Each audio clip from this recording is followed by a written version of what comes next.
Okay, how we doing out there? First things first, my name is Kenneth Bird. I'm the creator of Supreme Ambient Rejection Screen Paint using Ambient Rejection technology. Game, you're up in the morning at around 6 o'clock. Got much to do today.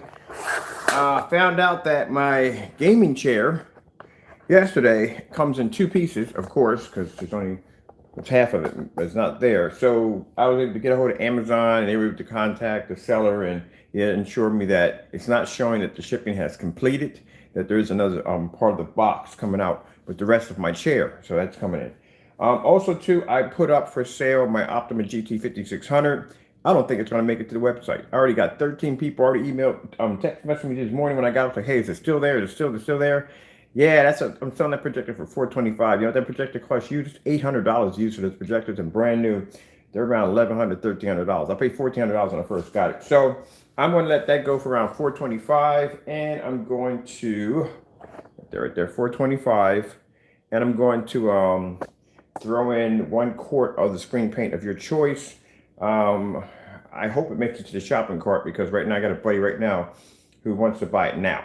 He wants to get his hands on it now because he needs it for a project, and it'll save him a ton of money. What are we doing today? We got a lot to do today. It's going to be a crazy day. That's why I'm up 6 o'clock in the morning. I'll usually I'm up. I got orders to process today because this table is going to be filled with orders. I have I figured out something with the screen last night, the one I was building for the acoustic screen. Buddy of mine basically gave me some information. He was like, you can't really build that out of an aluminum frame, right? And I'm like, why not? He said, because if you build it out of aluminum frame, you construct that entire thing, you're going to make people believe that you have to have aluminum frame in order to use the blackout cloth. You're going to have to build that out of wood. So he's right. I'm going to have to build it out of wood. So I bought a fixed frame screen for nothing. So I got to figure out what to do with that. So I talked to my friend, the driver, gave her specific instructions, and she's going to video chat with me. Cooking like that. Yeah. I used to cook in here. Not anymore. Not too much anymore now, but I used to. But yeah. This is what real quick off topic. I tell you what I like the most. This right here. This is my baby, air fryer. I bought one of these. Fell in love with it. I haven't used the rest of this stuff since I got an air fryer. I love the freaking air fryer. I love it. The best investment ever.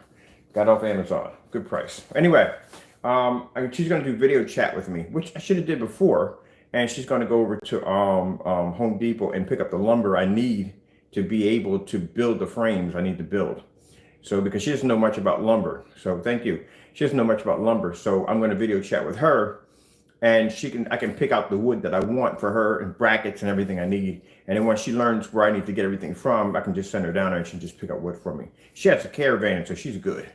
And everything I need right now, it's not going to be huge. I need something like 5 feet at the most to build the frame. 5 feet by 4 feet, something like that. But yeah, I'm gonna have to build it by wood. So I talked to her, and she said no problem. She'll go pick it up and all that stuff like that. Of course, I'll pay her for her time and all.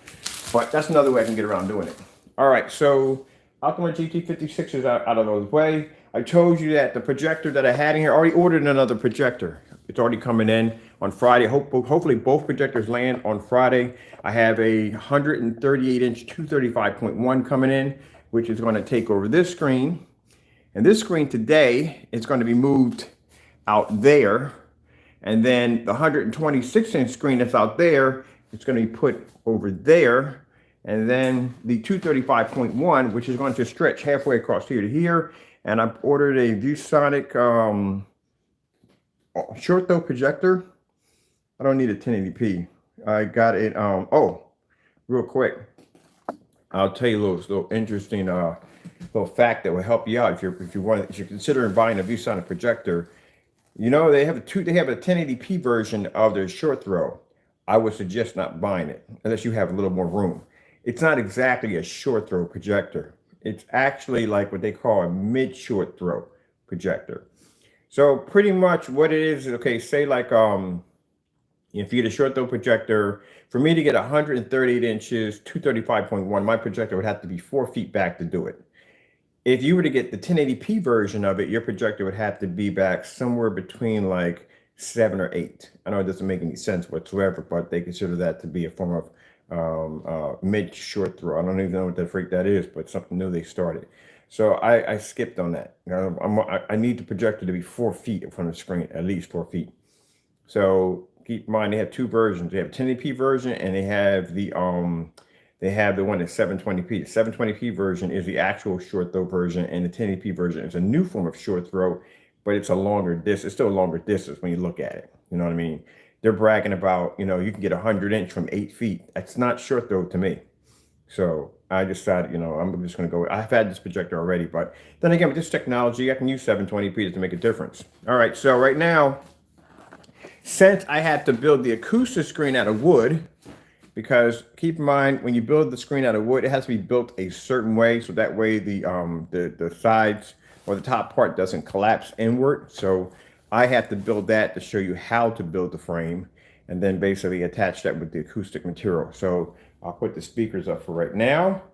And then on top of that, it'll be easier for me to wire those into the frame because the frame is wood instead of being steel or aluminum. And I have to basically get me a certain drill in order to press to the freaking to the frame because the frame is aluminum. So yeah, it'd be better for me to do it out of wood.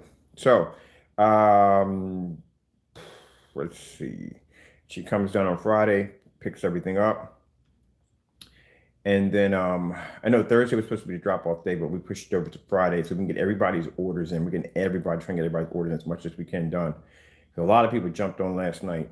So Friday, I'll pay a little extra after she gets done dropping off the package. If she can pop over to Lowe's and pick me up the frame so I can have the frame finished. Friday's going to be a crazy freaking day, man. I got to build a 235.1 right here in the living room and paint it.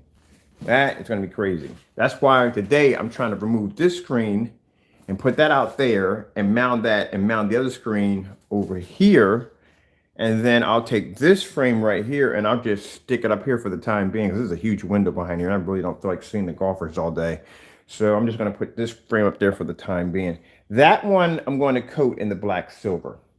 That's going to be a black silver screen right there.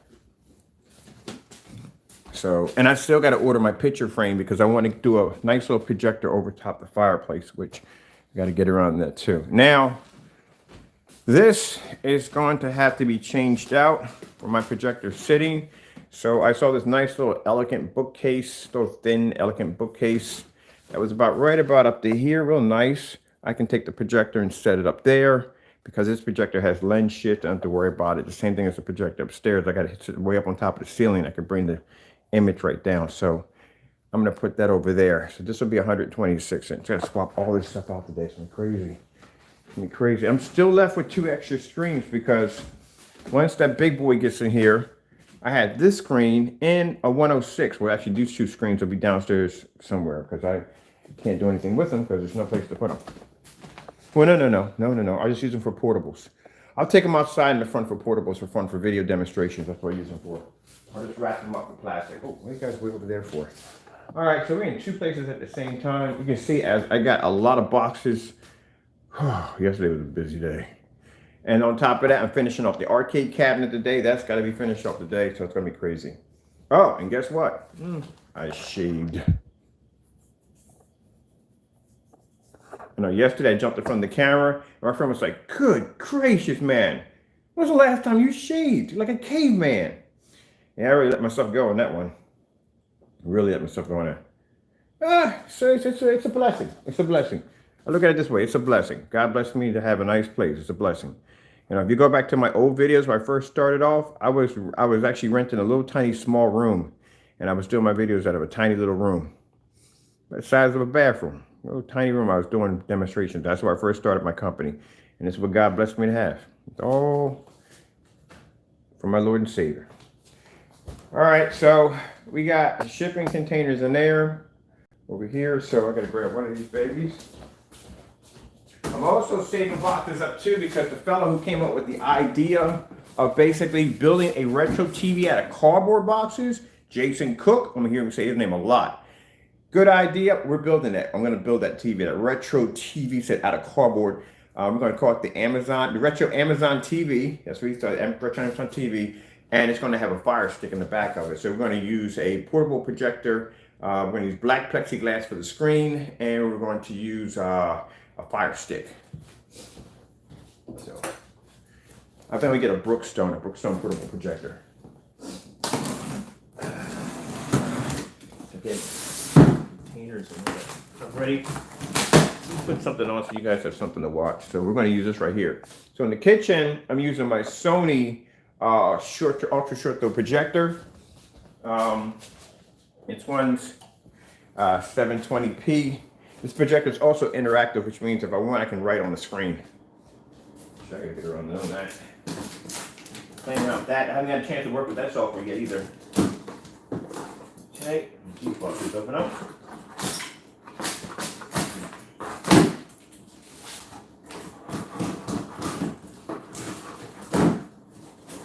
You want to order anything you need, like trash cans and bulks of whatever, this is the place to go to. Uline. This is where I order all my stuff from. Everything. I mean, you get everything from here. I mean, literally everything. I got a wet vac from here for a pretty good price. Well, this is a good idea.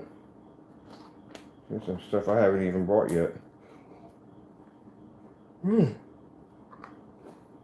This is where I go and buy my containers.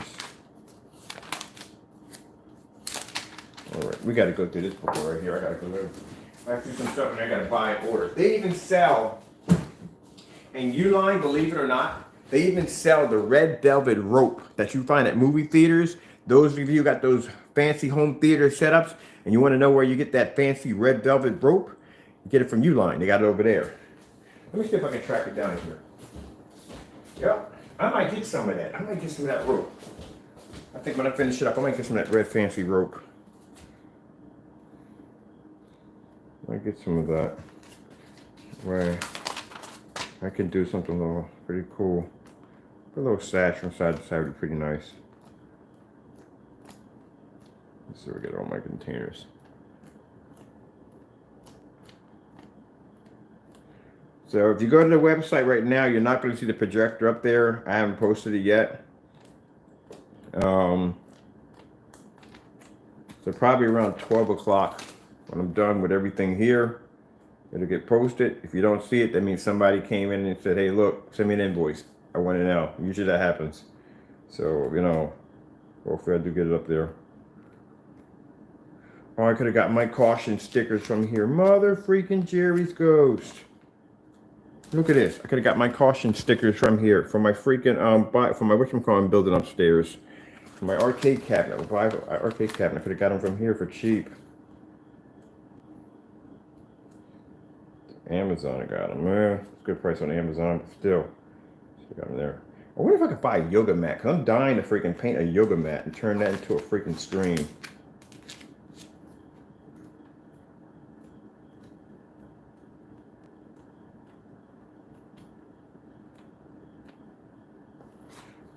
Can you buy this? Is this, oh, yes you can buy that. Now, I'm sorry, I'm looking at some crazy stuff in here, I'm like, all this equipment. I can buy a mini forklift.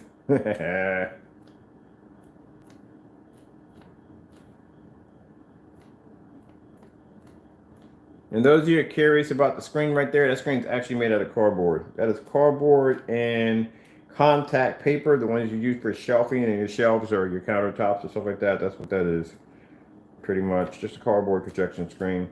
You cover it. Well, actually, it's pretty easy to build. You just get a piece of cardboard and basically take the countertop paper and cover it over it. Everything over, just cover the countertop paper. So that way, that protects the cardboard from getting warped or wet or bending. You want to two-ply the cardboard if you can.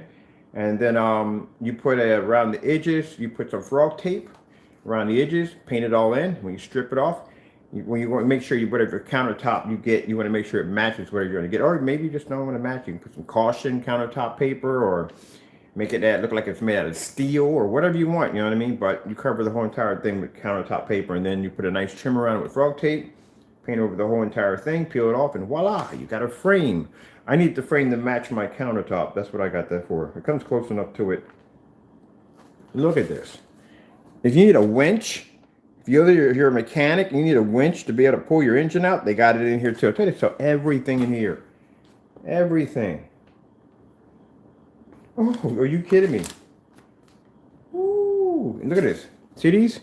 These are the rotaries you use. You see in factories. I'm gonna need these one day. One day I will need those. One day. Fire extinguishers. I need to buy a fire extinguisher. Just in case. Yeah.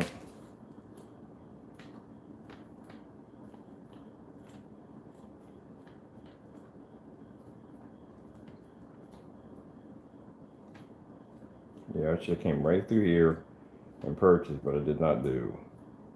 Oh well. At least I know now. Oh, I got Velcro. Oh yes, I need this right. I need this for the whatchamacallit, the awning out there. The Velcro. What else we got here? Okay, real quick. I'm just breathing through this real quick. I'll find that rope. When I find it, I'll basically bring it up and see it. But yeah, they got the rope that you use for movie theaters. They sell it in there for a good price too. But they sell the rails in the. Hold on a minute.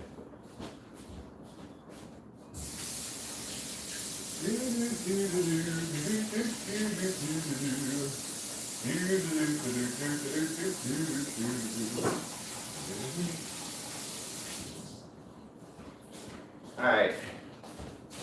We got our containers here. These are all our containers. All those containers on the box outside. All these boxes in here are all bleached down. They're all bleached. I don't bring boxes down here unless they're bleached out. So all these boxes are bleached. All I got to do now is those containers right there. I just have to count how many I need for the day. We'll wipe those down by hand with bleach. And then the rest of them, what I do is I drop them into a big bag outside. I poke holes in the bag. I hang them up on these big hooks, and I drop bleach water on them. Let the bleach water run all through them. So anytime you get containers from me, they're already sanitized. And I have to use unscented bleach because it screws up my breathing a little bit, but it all works out well. All right, so we gotta count how many of those we're gonna need. So now you're just seeing exactly what I do on my day when I get up. No coffee. Whew. Yeah, it's a strong bleach. That'll do it. No coffee, nothing. Just get up in the morning and it works. This is how I lose stuff in my home. So right here, I'm getting ready to get orders set up. Over here, I got to get these containers all bleached down and put the labels on them. Over there, I'm building a screen, a 92-inch over there, getting that ready. Then when I get done, by the day, Amazon should drop off my rope and equipment needed to take this screen off the wall and mount it out there. Oh man, I forgot to buy the polywood thing. All right, so keep in mind, there's a velvet frame on here. The screens right here that sit outside, they have no frame on them. They're borderless. So what you want to do is you don't want to stick this outside because this right here is going to collect mold and mildew and everything else under the face of the sun. So what I'm doing is I was thinking about just basically just pouring it into a sprayer, but that's just going to be too much work. So what I'm going to do is I'm just going to basically plastic this side and just get some of that spray on polyurethane thing and just and coat this up. So this is actually a little bit more protected when I take it outside, which I forgot to order. Which no, forget it. I gotta go to Lowe's anyway. I just have her buy everything from there that I need. Then I'll have it the same day, and I don't have to worry about having it shipped in. I can get that knocked out right away. But if you order things around, I don't know where it is where you live at. Right now, where I live at, around 6:20. If I order things around 6:20 at Amazon, I get them the same day. So I figured that out like a couple of days ago. Like, look, if I order anything like in between this time right now, I'll get it today. So I'm still missing a few things too because the staircase is supposed to be done with tracers. I wanted tracers to make the lights go all the way up. They're supposed to be here, but they're on delay, which I should have those today. And I ordered me another interesting projector for the ceiling, which is on delay, which should be here today, hopefully. Everything should be here today. And then I still have to paint that screen. That's going to be a paint on demonstration today. I'm going to paint that screen today. There's my cardboard screen. I'm going to build me another cardboard screen. I'm going to build me another one. Okay, wait, I gotta count how many we need here for containers. I put something on for you guys to watch. Let me track down my other phone. Pizza.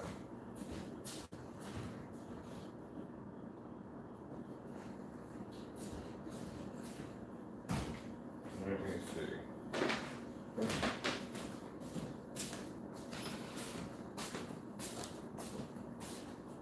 And I gotta get another fire stick. I need a fire stick for that one. That's what I need a fire stick for the other one.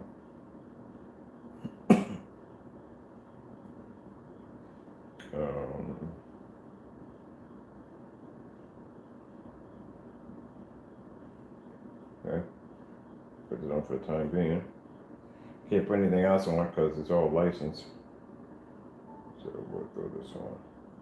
Let's see, we are in backyard. I think we're in backyard. Yeah. Yep. We're in backyard.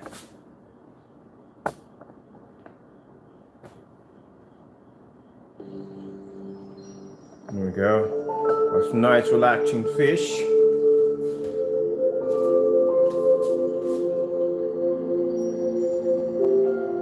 And this right here, this projector right here sits, I told you, because the screens generate a lot of gain. Even though it's a short though and it's right up on top of the screen, this projector sits in eco mode too. So I'll show you real quick. I'll flash for a minute. There we go. We're in eco mode 2 on my projector. My projectors all sit in eco modes. There's no point. The screens generate a lot of gain, so there's no point in me basically running through my lamp. Oh, I forgot to hit. I gotta hit it twice. My fault. My bad. Sony's are a little different. If you tap it one time, it shuts it off. Usually most projectors, you have to hit it the first time or second time. These projectors are a little different. You gotta tap them one time and they shut off. So I'm thinking like I don't have to touch anymore. I forgot this is a different projector. So it'll shut off and then I'll put it back on. All right, so we have 2 containers, 2. That's 2, 2, 4, 6, 8, 10, 12. There's 12 altogether. Make sure you get this right too. 4, 6, 8, 10, 12. This is 12 right here done. This is going to have to be delivered specially because we don't have the address for that one. All right, that's good. All right, so I need 12 containers to begin with. 12 containers. I'll bring you guys with me. So now we're going to make our containers. I hate the stainless freaking refrigerators. I do so much, and I'll tell you why.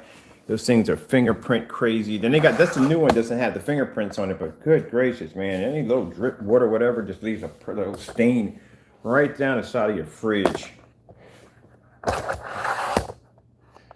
So we are washing containers today. This is my bleach water. All my boxes, everything that comes through has to be washed down in bleach. Oh, such beautiful, glorious containers. I love you. Containers right there. Need about 12 of these. I'll put my projector back on while we watch this.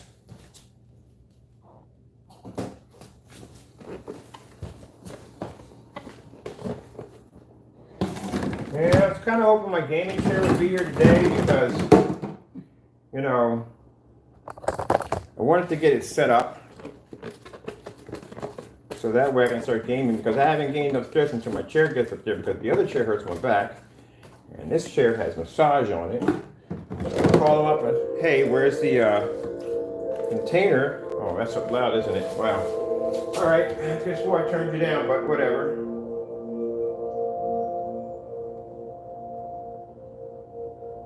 Yeah, so they ship them in 2 parts.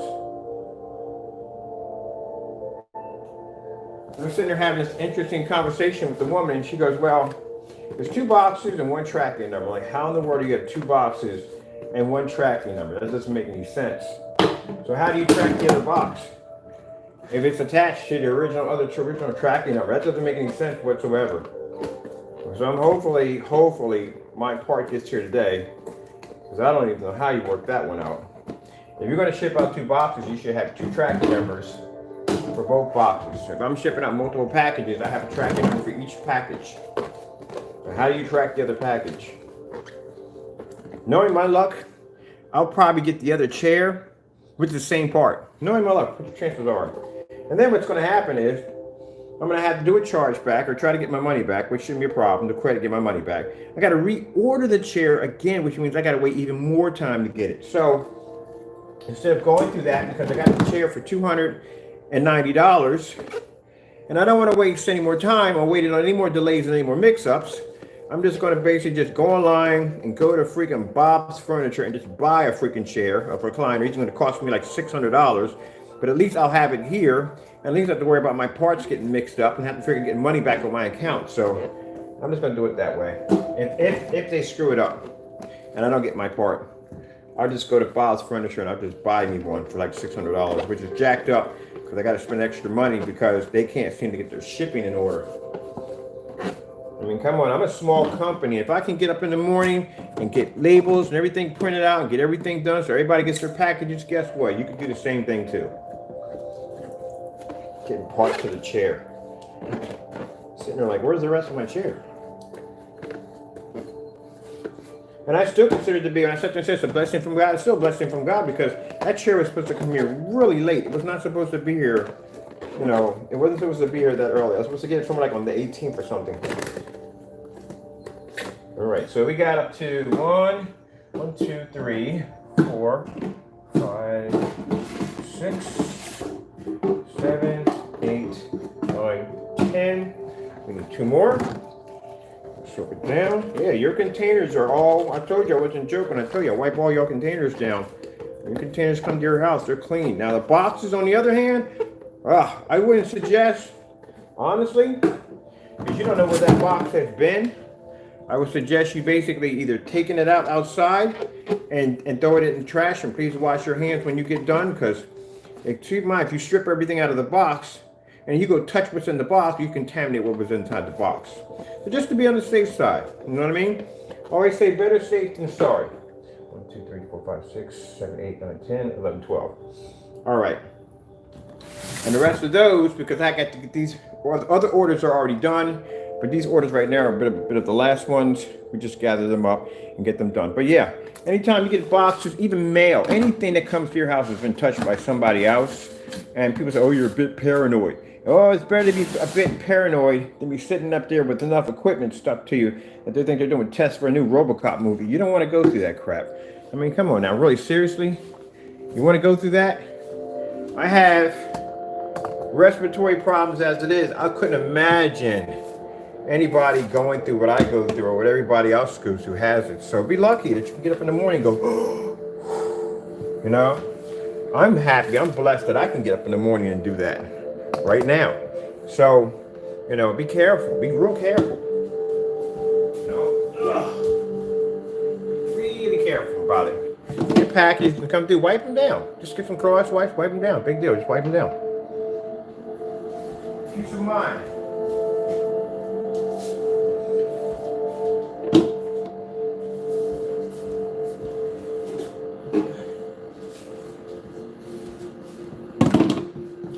You know, some people want to believe it's a hoax and all. Hey, for a hoax, it's doing a lot of damage. For a hoax, it's doing a great deal of damage for a hoax. But I think those are people that can't accept reality. They just can't accept it. Some people can't accept reality. They can't do it. You know, so they have to live in a form of a fictional bubble to be able to survive.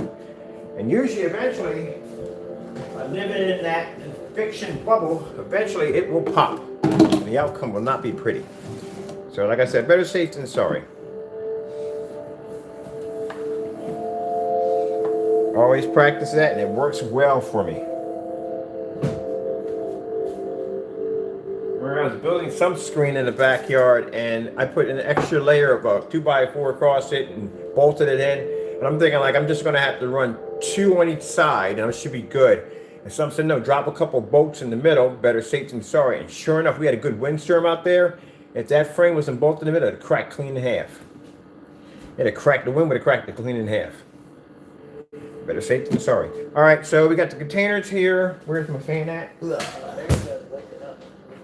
Let's get this out of here because we're not watching that. We're not doing any political. I'll move all that out of the way.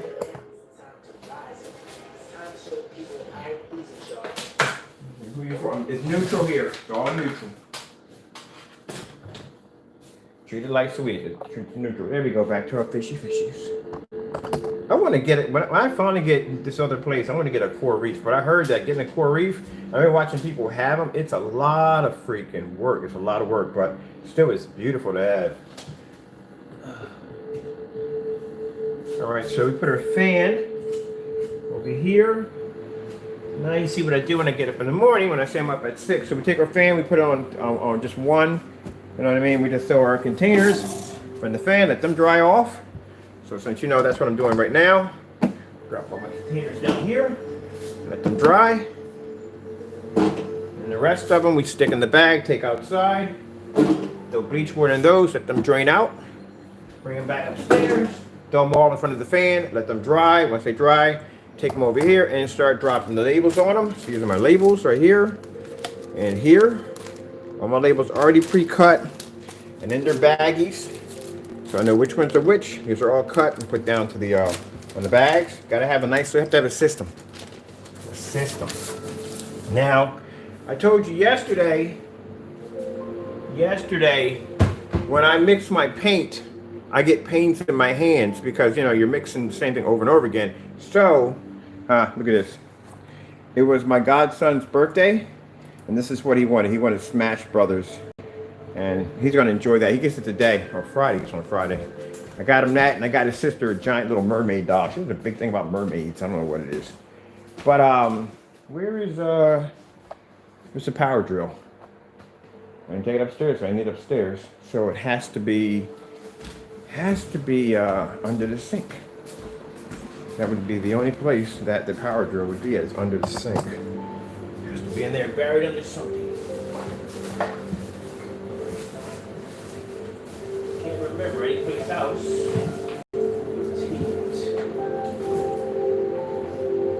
It's not under the sink. That means Mr. Bird took it somewhere weird.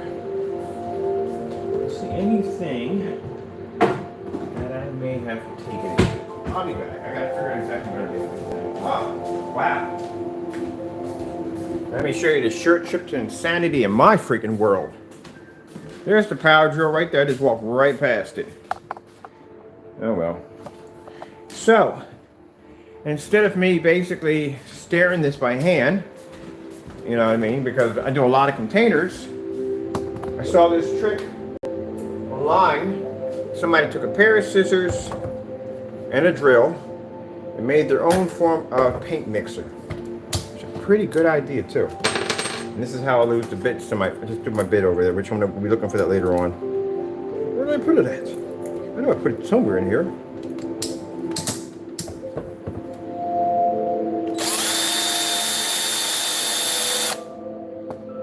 Pretty cool. I like this. Good idea.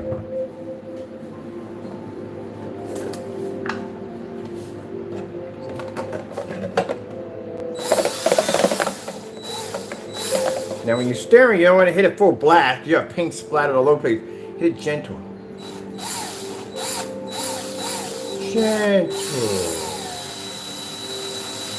There you go. Then later on, I'll get a longer pair of scissors, like a really big pair for the gallon size, because I got done. So yeah, so the idea, the hacks, some people are like, these are great hacks. They're not joking. So, my Chrissy projector with the ultra short though lens decided to go into a temperature overheat mode and decided to burn itself out, which it did. So that's why I'm changing out the whole entire theater room. And I figured I could buy me another projector. I can't get another short though Chrissy, because short though Chrissy's are quite expensive. Like I said, they're thousands and thousands and thousands of dollars. We're not talking about $3,000, $4,000, $5,000. We're talking about in the range of maybe $10,000, $15,000 or $20,000 projectors. So they're very expensive for that particular model. So, and they're huge. So what I did was I basically stripped out the parts that I needed for it, because these are parts on the projector that are worth a lot of money because I can't use the projector anymore. And that would be the lens. As I told you, this is the lens right here for Chrissy, right here. These are around $2,000 right here for the lens. There is the lamp for it, which I need the lamp anyway because that lamp is universal. It'll actually run for all three of my other projectors, so it's a good lamp. It's brand new. I'm gonna put that back in the box, take that upstairs and put it back upstairs. And the filter. This filter right here on the Chrissy would cost you $100 just to replace it. $100. Keep in mind, it's a top tier projector, so the parts are gonna be a little expensive. It's like the equivalent of buying a Jaguar. You buy an old Jaguar, think the parts are going to be cheap. No, the parts are going to be more money because number one, it's vintage, and then number two, it's an imported car, and they're going to charge you an arm and a leg just to go in and basically do maintenance on it. I think I told you, sir, about the friend of mine who bought a Jaguar for $13,000. The guy, he got a real good deal on it until the brakes went out on it, and he had to basically get the brakes repaired on the car. They charged him $400 just to change the brakes, because the car had to be dismantled so they can get their hands on, get to the brakes in order to install them in. And that wasn't even including the brakes. It's $400 just to dismantle that vehicle so they can get access to the brakes. He wasn't considering the maintenance costs on those vehicles. So same thing with the Christie projectors. You can get one for $200, $300, but you got to remember it's a top tier projector. Parts are going to be a little expensive. My mine are running perfectly. Just that one particular one just had that problem. But I'm thinking like, okay, so that projector's gone. And I told you the way my theater room is set up, I don't have a lot of room in here to put a projector, but I want the big screen. I can have the big screen, I just don't have the length for the big screen. So the only thing that can fit in here are ultra short throws and short throw projectors. So one of the projectors I did have in here was an Optima GT5600. We did that one already with short throw. I'd done that one already. I wanted to switch over to something new. And then I went and got the Christie projector and had that running in here, which I really liked. I liked that one a lot. I would have kept that one, but if the projector went out on me, there was no point in me trying to get another one when it would cost me way too much money. So I was thinking like, okay, what can I put in here that's different? I didn't want to put another screen in here. I've already done a 135 inch. So talking to a customer, telling me, yeah, I got a 235.1. He was talking about the screen. Like I used to have a 235.1. Now I want a 235.1. So I was talking about like, yeah, I might put a 235.1 in here. And sure enough, checking around, trying to figure out who would have a projection screen, because like I said, I can't build it. The lumber for building a 235.1, it's a big screen. You're better off just, I mean, you could, if you got the room to build it, build it. But that's a big screen to build. My screen in length, it's going to be 132 inches in length and 62 inches in height. It's a pretty long screen. So, I checked Elite Screens, which I really don't want to go near with a 10-foot pole because of the incident that I had, but I was just curious what they had. They had only had 158 at $700, and I checked Silver Ticket. Silver Ticket had one for $419. They had the last one. I got it today. I got it yesterday. Or day for yesterday. It was yesterday. So they're going to ship that here on Friday. So that's good to go. And now I needed a projector that does 235.1. Because keep in mind, just want to let you know, if you go by the 235.1 screen, like I have, your projector has to do 235.1 or it's not going to work on the screen. You're going to actually overlap your entire screen because that screen is, your projector at 16:9 or 16:10 will not fit that format. It has to be 235.1. Now, I told you about the ViewSonic projectors have hidden secrets. One of the hidden secrets about the ViewSonic projector, it has the option to do 235.1 in the projector. Even down to their cheapest models has a 235.1 option. So, if you get a projector from ViewSonic, not the older ones, the boxy ones, they don't have it.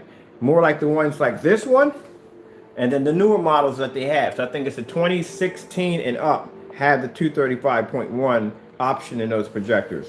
This is why I have mine here right now. So I'm going to show you. I've showed this many times. These project, and I don't tell me. I'm gonna tell you right now. You can go to Optima and ask them; they will deny it. I was curious, like, why in the world would you put? I would brag about that. Are you kidding me?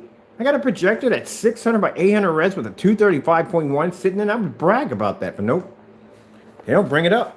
And you will never see it. You can go to AVS forums, you go to any forum site you want. You will never find that information anywhere. Go to Projector Central. It doesn't even say it does 235.1 at all. This projector right here. When you go to Projector Central, says it only does 4.3. That's it. It doesn't do 4.3.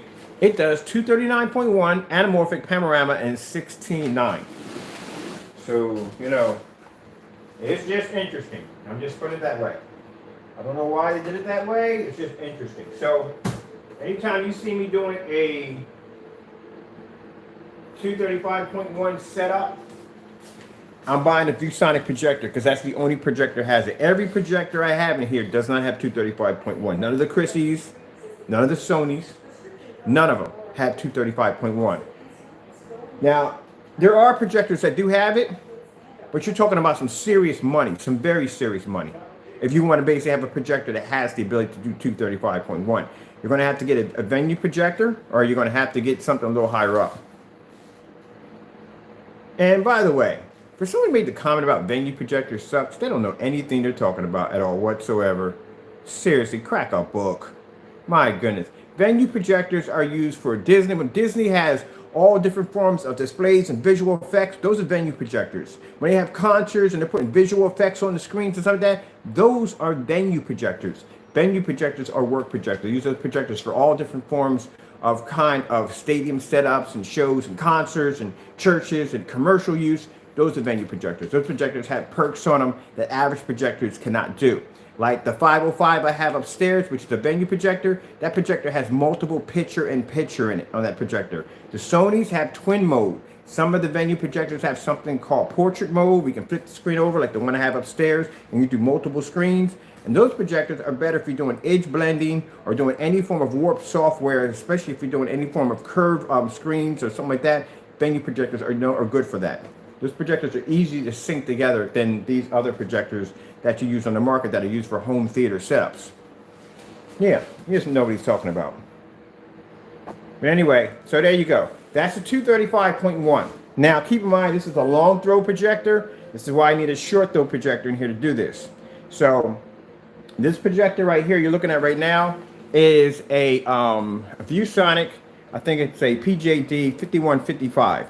Now, like I said, crazy thing about this projector is the fact that it's a 600 by 800 res 720p projector, but this projector has a 20,000 to 1 contrast. Think about that one for a minute. That's a Christie in there. This is my Christie projector. This is a full 1080p projector, 1920 by 1200, 4300 lumen projector, WUXGA. And the contrast on this is 3,000 to 1. This projector, on the other hand, is 600 by 800 res, 720p, SVGA, has a 20,000 to 1 contrast, 3,600 lumens, and it has an anamorphic lens on it. So look, remember I told you with the anamorphic lens, the heads will be cut off. If the video format is not 235.1 or widescreen format, you will lose half your picture. Now right here, you're supposed to see the numbers or the time for my Chromecast. You can't see it because it's in 235.1 setting, which means zip, that gets cut clean off. So I'll show you real quick in the menu. On the menu, if you look up here, I've shown this before, there it is, 235.1. It has that setting in these projectors, but you would never even know about that. If you were to go buy that projector right now, if you saw it on eBay right now, you wouldn't go near that projector, not knowing it has a 235.1 anamorphic lens in the projector. You would never know it. You would look at that like 600 by 800 res, SVGA. Why do you even want that? I'm gonna go with a 4K projector. Yeah, that projector has 235.1 in it. So anybody want to do a 235.1 format screen without using the, what do you call it?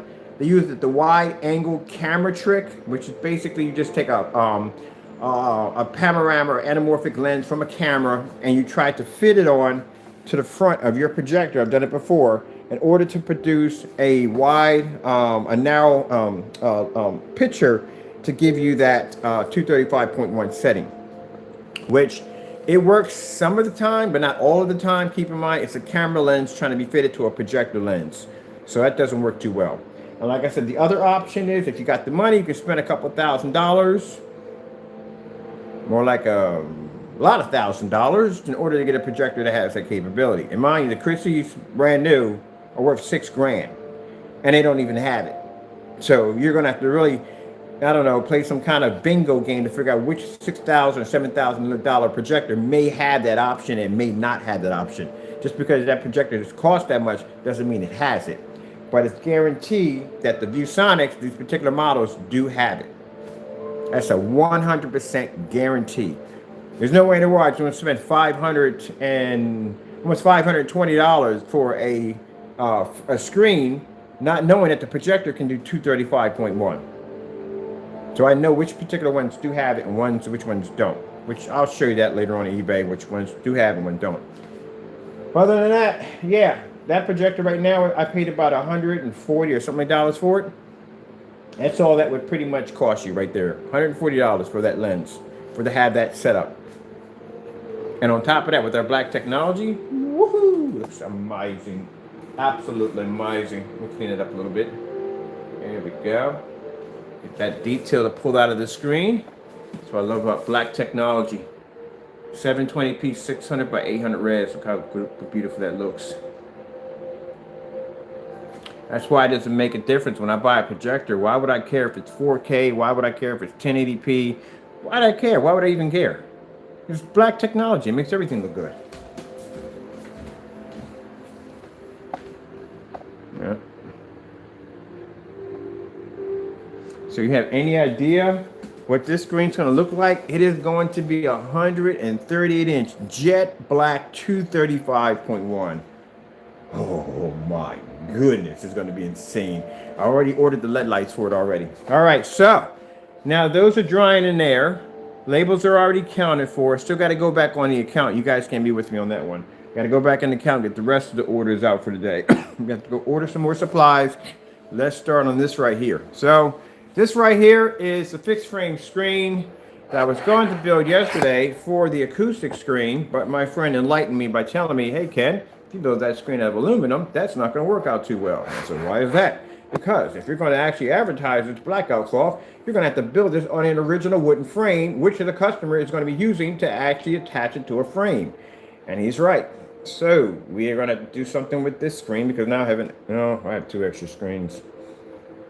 I can't ship them. Keep in mind, I can't ship these. It's expensive to ship a screen. Okay. Well, let's figure out what we got to do here. So we're putting this one together. I told you how I like this system better than the Elite system because the Elite system has the springs and this one doesn't have the springs. It has a little latch system right here. So your rails go into those little sleeves right there. And then these pieces right here push over and they go into these little pegs right here. That's it. Very easy to put together. And you'll watch me just be done that fast. Oh, I forgot to order the bits. I gotta order the bits. I gotta get more stuff. I gotta order more frog tape, and I gotta order more bits because the 138. I am not doing that by hand. I did this screen by hand. I will never do that again as long as I live. Never do that again as long as I live.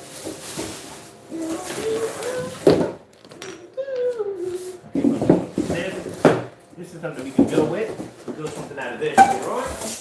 Cool out of that. There.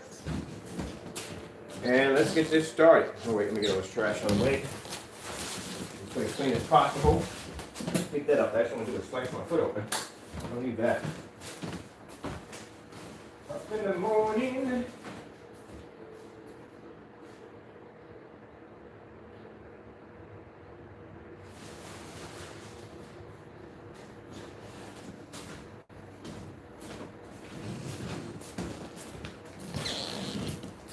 Okay.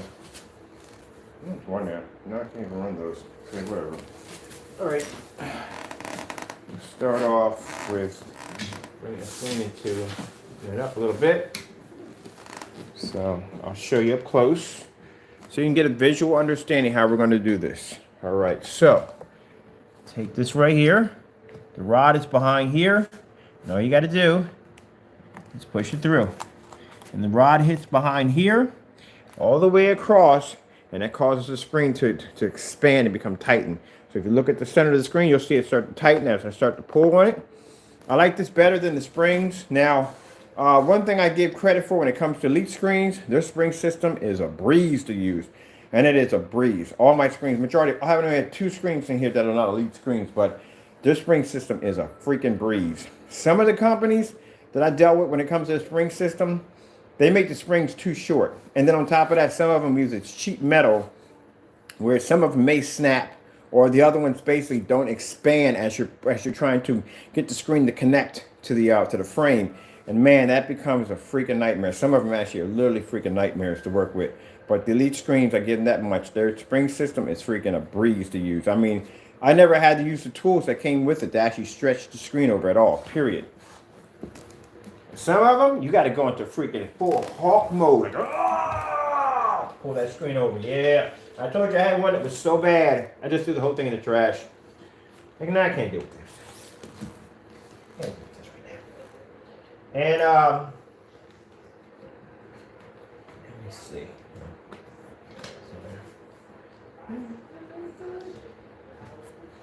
All right, so. Yeah, my buddy was like, man, when's the last time you shaved? And I was like, I can't remember.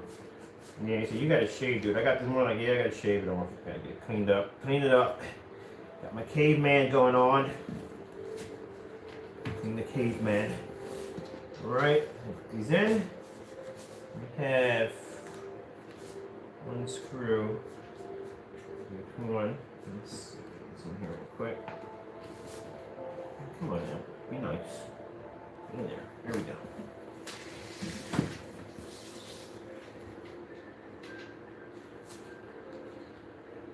So let me do this corner to corner.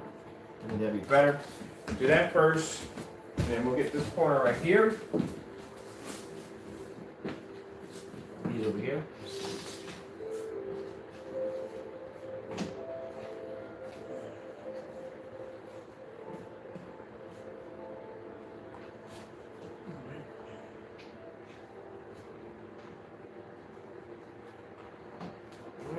Come over here. These two corners.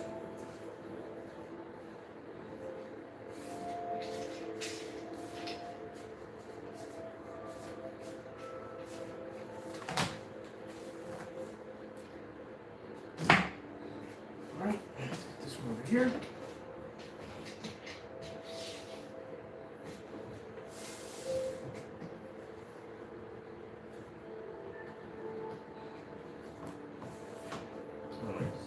A little bit. Okay, so I'll do this one over here too. This will be a little easier. So I'm bring it out a little bit more. That corner area a little better.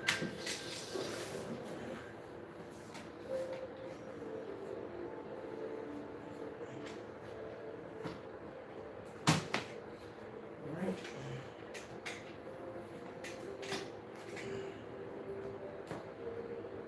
That's better.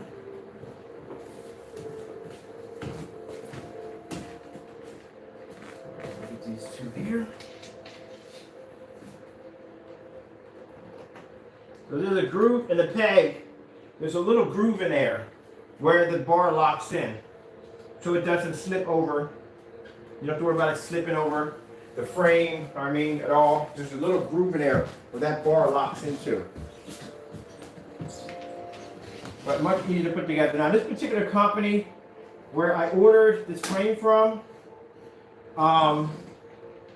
it's the frames are much cheaper. I hate to say it. They're nothing. I hate to say. I'm not trying to put Elite down anyway, but they're much cheaper than Elite screens. They're much easier, and the shipping time is incredible. Every time I order one of these, they give me a shipping date, and it never arrives on a shipping date. It always arrives before the shipping date, always. Which I was kind of shocked because the day I was expecting for it to be here on Friday. I just got my days mixed up again. It was supposed to be on Friday, and it came today, and I was like, wow, that was fast. So did the other one, the 135. I have a 135 of the exact same screen upstairs. Like I said, very easy to put together. The most easiest screen I ever assembled in my life. Very easy to put together.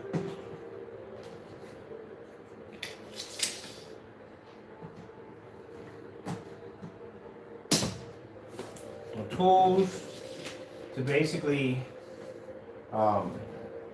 assemble the pull the material over, just put it in place, and that's it. I wish this company made a 235.1. I would still buy another one. I would buy two of them from them.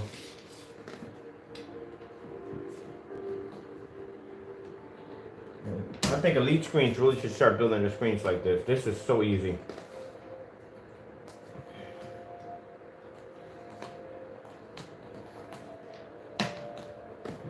There we go. Then we got this one little last one at the end. And usually that's the one that becomes a nightmare for everybody, but not for me. Just bring it over. We'll lock it in place. And that's it. That's pretty much it. I think make sure I got them all done all the way around. So that's pretty much it. Very easy to put together. See how tight it is in the middle? Beautiful, man. I love these screens, man. Very easy to put together. Well, these screens is easy to put together. It is very easy to put together. But the thing for me is you got to hook the screw, maybe I'm just complaining too much, but you got to hook the little springs in each little corner. You latch them in, latch them in. This one, slide them on in, bam, bam, bam, bam, bam, bam. Done. Love it. Love it. Why would I not? It's a white screen. Why would I not paint the screen? Think about it. All my screens in here in my house are black in my environment. I've never used a white screen. There's no purpose to use a white screen. It's a waste of time to use a white screen. I wouldn't even waste turning on my projector with a white screen. I wouldn't even use a white screen with a knocked off projector. I wouldn't use a white screen. It's a waste of time. You see all the lighting I have in my house? There is no way in the world a white screen would survive in here. Not even a gray screen would survive in here. But the technology I'm going to add to this is going to look nice. We're going to put that black silver on this bad boy. You know what? That's the craziest question I've ever got asked. Like, why? No, I'm not going to entertain that one. I'm sorry, man. I just can't entertain that one. You just basically just broke my brain right now. You see all these black screens I have sitting in my house, man? Every screen I have in this house is black. Even the screen outside on the deck is black. Everything in the house is coated with my technology. Why would I have a white screen in here? Sorry, but I got to do that meme with freaking Jackie Chan. Sorry, man, but really, seriously? I'm sorry, man. Oh, you're a newbie. I apologize then. I'm sorry, but yeah, you gotta look at all the technology I have in here, man. All my screens are black. No, white screens are garbage, man. That's why these screens are so cheap. They're the cheapest screens you can get as a white screen. You see that right there? That's a 135-inch Elite screen. You know why it was so cheap? It's white. The screen was white. They're cheap. Now, when you start getting to like cinema gray, now you're talking about $800-900. We're talking about 100 inches only. No, this is the 92. We're talking about 100 inches only, like something like that. Then you're talking about $800-900 because it's a little bit slighter gray. Then you get into screens a little greater than that, like the Cinema Gray 3D, Cinema Gray 5D. Now you're talking about $1,300-1,400 easily. Then you get into the darker screens, which is the Dark Star 9. Now you're talking about $3,000 for a screen. Yeah, the darker the screen, the more money you're going to pay for it. Yes, you will. Because here's the thing, and I tell people, 4K projectors, 1080p projectors do not produce are not designed for white and light gray screens. They're not designed for it. They will tell you that from the door. Call any company, they will tell you that from the door. Those screens are supposed projectors for 4K projectors. Those projectors have to be used on dark screens. There should never ever be a screen saying 4K ready and it's light gray. See that image right there? And on top of that, I never have to have a border. Yeah, I'm sorry about that, dude. It's just that, I'm just thinking, like, I got all these black screens in the house. But yeah, this technology we develop here, man, this stuff is beautiful. On top of that, you don't ever have to have a border. Like, never have to have a border. I have to have a border because this comes with a border. We got customers that paint their entire wall jet black. So they paint their stuff with our technology jet black, and then they can put any projector they want up there they want because they don't need a border. Doesn't make a difference because the wall is black. They can put 2 projectors up there and have 1 projector here and 1 projector there. It doesn't make a difference. Oh, no, I'm sorry. Like I said, man, I apologize for that. But yeah, that's what you want to go with black screens. Now, this monster is going to be outside on the deck. Dun, dun, dun, dun, dun. I measured it. It'll fit. It'll fit. It's going to be massive. So I can't use the long throws out there no more. I got to order me another short throw projector for this one. Yes, this is going to be the monster outside. Cannot wait. Wait till my neighbors see this monstrosity outside. Like, oh my God, what the freak is that? Of course, they're not going to see it because on the other side, I have a wall. I have a golf course. Like on this side, there's a golf course over there. And my neighbors on this side, they're just going to see this huge, giant, massive wall with LED lights running across the back of it. Yeah, it's going to be a party in their backyard all day. I don't run it when they're out there. I wait until basically they're inside and I turn that thing on. And I put the lights on dim. If I've had it on bright, boy, it'd be a whole other world for them. All right, so this one's done already. We got to lean it up somewhere. Let me see. I'm pretty sure you're curious to see the other half of it, right? Ugh. There we go. All done. Now, for those of you worrying about, because usually they put the blanket down so you don't get lint all over your velvet frame. Yeah, you don't have to put a blanket down. You just get yourself a lint brush. And it's really lightweight. I can lift this with one hand. Screens don't have any weight to them.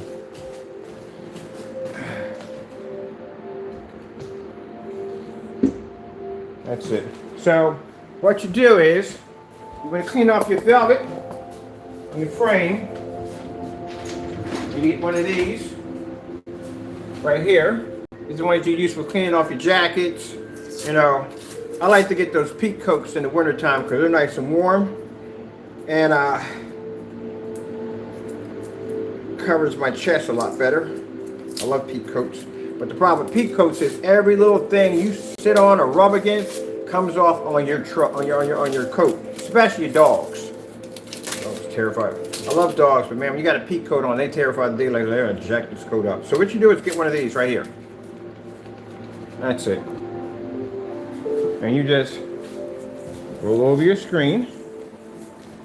There you go. And remove any of the lint on your frame. Very easy to do. That's all.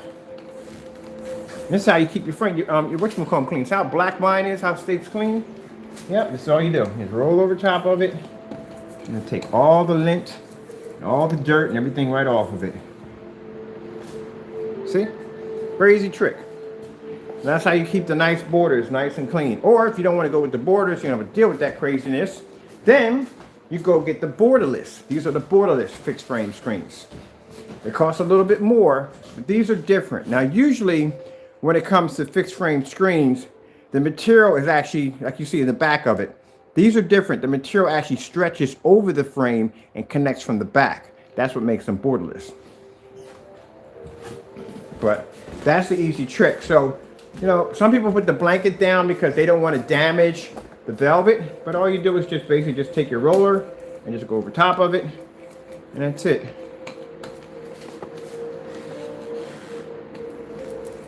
That's it.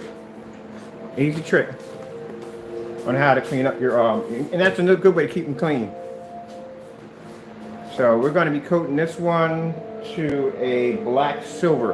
We'll be doing this one today. So all I got to do now is I have to lay it back on the floor, and I have to get my frog tape, and I have to basically tape down the borders on it. There's no weight to this one. Wait. We got to do this one. Hold on for a minute. You got to do it. You got to do it. You know what I'm about to do anyway. Got speakers and stuff all over the floor in here. This place is a nightmare mess for stuff.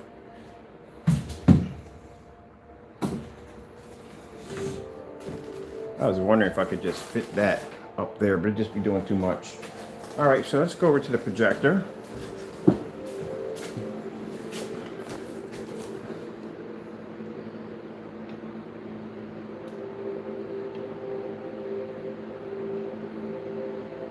I'm going to change this over to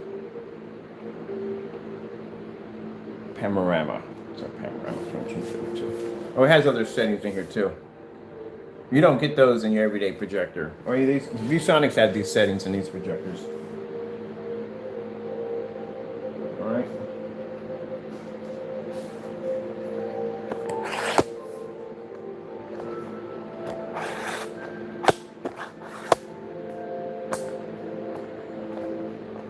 I think before I paint that white screen, we're going to do some demonstrations off that white screen, why I have it here. So some things I'm going to do with that white screen. Oh, I got to put the whatchamacallit on the back. I didn't put the rail on the back of the screen. I forgot that. Completely forgot that. That has to go on the back of the screen. If you don't put that back there, your screen's going to be slightly bent on the top. There's something missing. Forgot to install in. But what we're going to do with the white screen before we coat it, because I've been dying to do this one. I told you there was no difference between white paper, white sheets, and a white screen. They're all the same thing. Technically, they are. So when you get a white screen, most people think that, and I want to advise you getting one, but most people, you're going to buy a white screen, and you think it's going to be the best screen for you, and people think, oh yeah, because it has a 2.0 on the screen, and the gain is really good, it looks so different than the white wall. No, it's all the same. Pretty much it's a little tad off, but it's all the same. Yeah, it's all the same. All right, so let me go put this. We're gonna put a support bar in the back of the screen. That keeps your screen from bending inward. And you have to have that. So let's come over here and put you down here.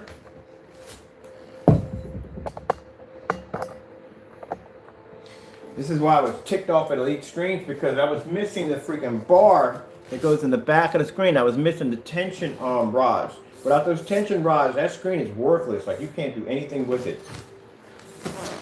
All right, so let's see.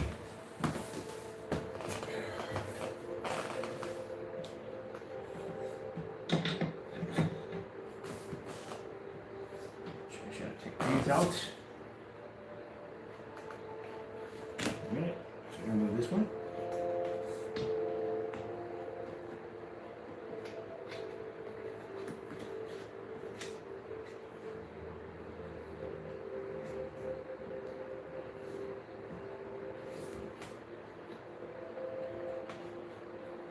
Let's start to figure out how in the world I'm going to mount this screen outside, because this is a really, really big screen. And how I'm going to mount this thing outside. This is going to be a very big screen.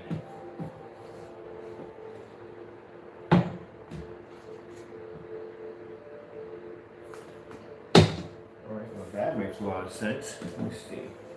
There's the whole light right there. Okay, cool. Over here.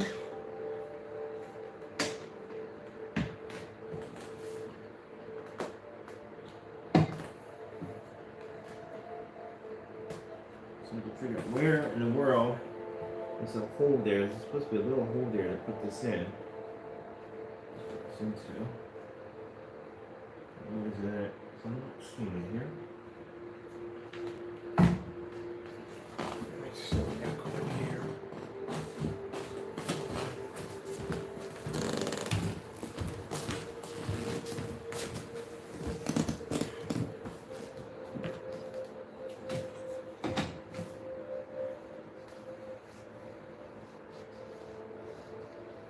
Apparently has to be something here.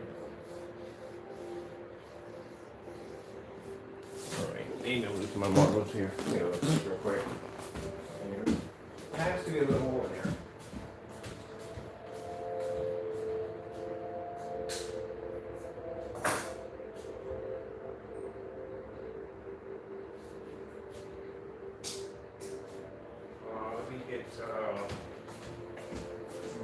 Let me get, let me see. Where did the phone at? Oh, this has a flashlight on it. What am I doing? He's using the flashlight on this. There's supposed to be a little hole in here in this frame, so you can actually drill in let's see. Really not seeing one here. So I'm missing it somehow.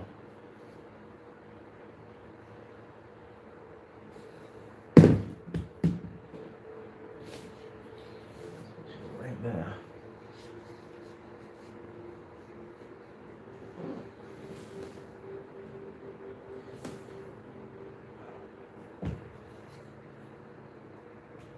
I know it's not going to inspire. Yeah, it had to be a frame right there. This would be too much for here and here. It have to be right there. Yeah, I'm looking for this little hole. There's supposed to be a little hole in there that will allow you to be able to lock this in from here to there. Alright. We'll figure that one out. This in the velvet, the only problem with the velvet, when the velvet frames, it's kind of hard to figure out exactly where the holes are.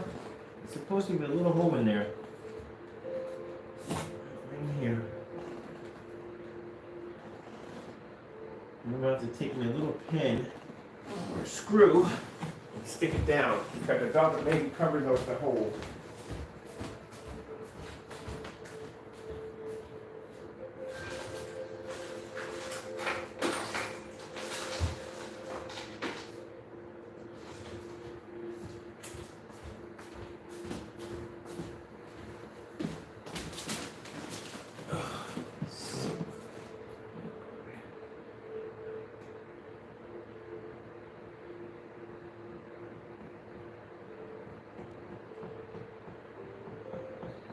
You gotta be kidding me. They could have forgotten to punch the hole through. Then I'm gonna have to improvise. I'm gonna have to go get me out. I'm gonna drill a bit upstairs and I'm gonna punch a hole in there myself. Alright, so eventually, in this frame, and it will happen from time to time, there's supposed to be a small little hole in there. Right here. So you can basically drop your screws in there. But apparently, that little hole right there is not there. So instead of you basically taking your drill and trying to figure where it's at, I take a little screwdriver and I just poke to see where the hole may be at.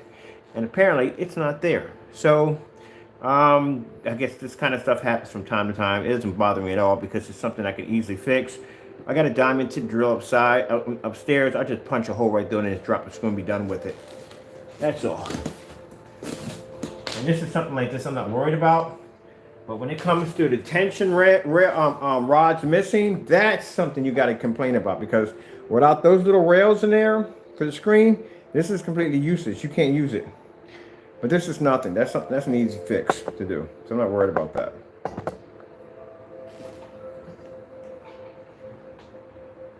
So I'm not worried about that at all.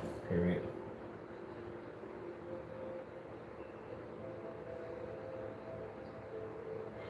There's another way I could do it. I can actually go under the frame and actually put it in, but nah, I'm not going down that route. That's gonna be too much work. I'm just gonna put it right there for the time being, and then I'm just gonna come in with my diamond bit drill, punch a hole right through it. It's aluminum, I'm gonna punch right through it, drop a screw in, and I'm done. That's it.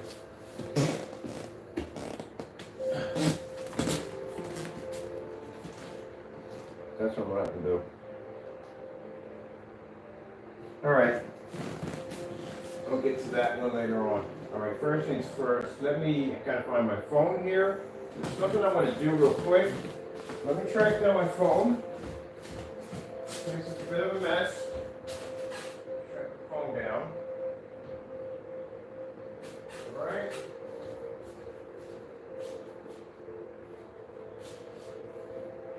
There we go. I'll come back to you guys. Give me a minute. I'm just staring at the floor.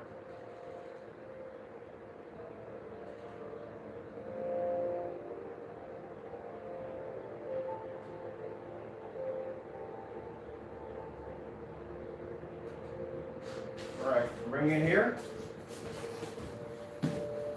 Now keep in mind, I told you the projector we're using in this demonstration has a 20,000 to 1 contrast, right?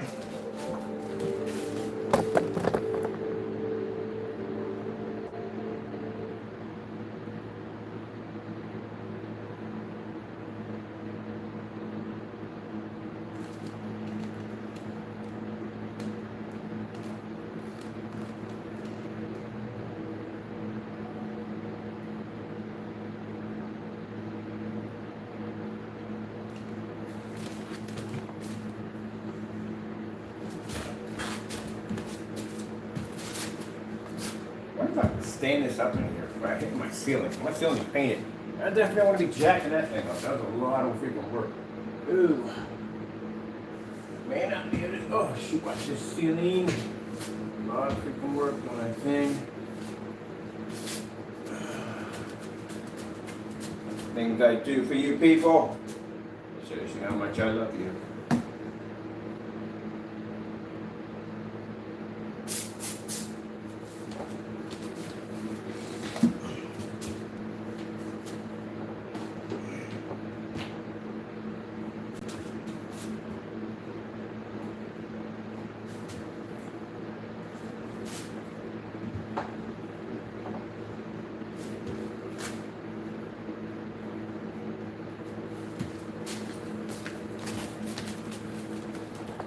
I'm gonna have to get me a bigger projector down here.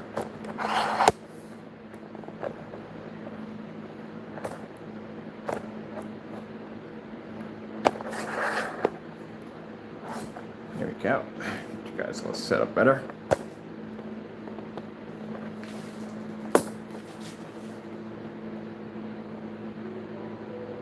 Okay, we can move it over a little bit more.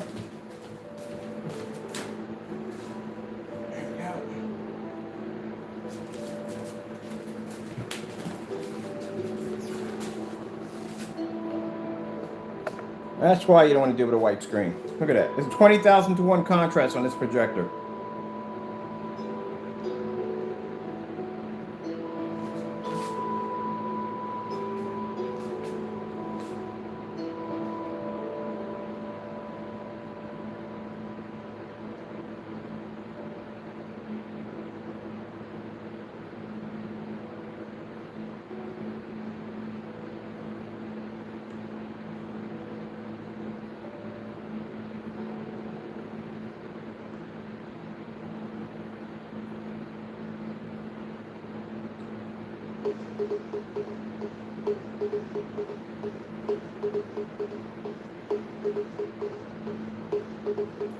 Boom!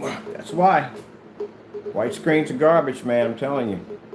Heck, you know what? I should just keep this screen white, buy another one, and just use this one for demonstrations. What gets the point across than a giant white screen against another giant white screen? Yep, that's what you get from white screen. It's a 20,000 to 1 contrast on this projector. You wouldn't even begin to even see it on a white screen. Won't even come up.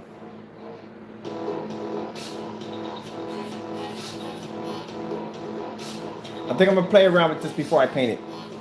This will make some good demonstration points right here.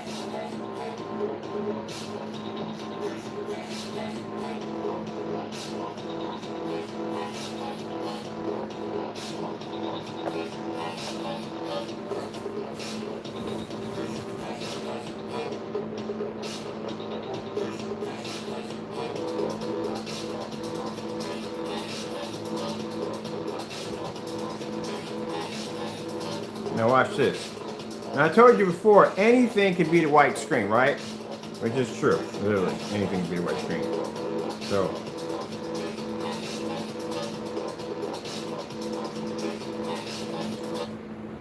anything will be the white screen. But black screens are the only screens that can pull 100% contrast levels.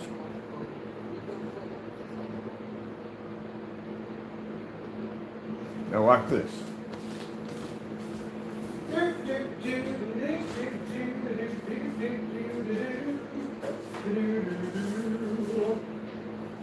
Alright, I'll break my neck in here. This is the Darkstar 9. Remember I told you, they test these screens against white screens, right? So, just say my screen's not even here, right? You're not seeing my screen, but you are. But this is how they test your screens. They'll take this screen and they'll stick it right against the white screen like this. And they'll go. Now, you see contrast, right? You think you're seeing contrast. You're not seeing contrast. You're actually seeing shades of gray. Actually, I'm going to paint a black silver on it, but not right away now because I'm going to play with the screen for a little bit. This is the biggest white sample I ever had in the house. Yeah, that's going to be a black silver on the screen.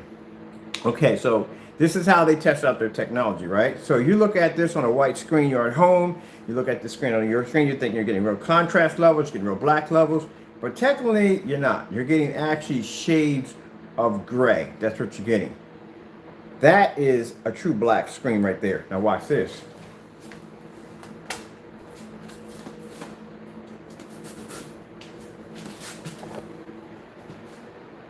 And there you go.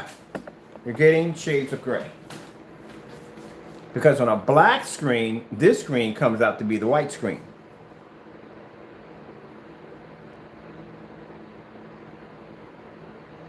Told you, it's pretty crazy. We do all these tests already. So that's how I know. I'm just showing you stuff that I do when I come to testing my product. That's how we know this stuff. You know what I mean? Any screen's going to be the white screen. Literally, any screen's going to be the white screen. Doesn't make a difference. Doesn't make a difference. That isn't something I would base my technology off. It's challenged against a white screen. Now, with our technology, we go against gray screens, dark gray screens. And since there's no black screen out there, we go against black material. Like people say, okay, what about black paint or black fabric or black plexiglass or black vinyl? All that stuff that you think that you can pretty much match to produce what our technology does.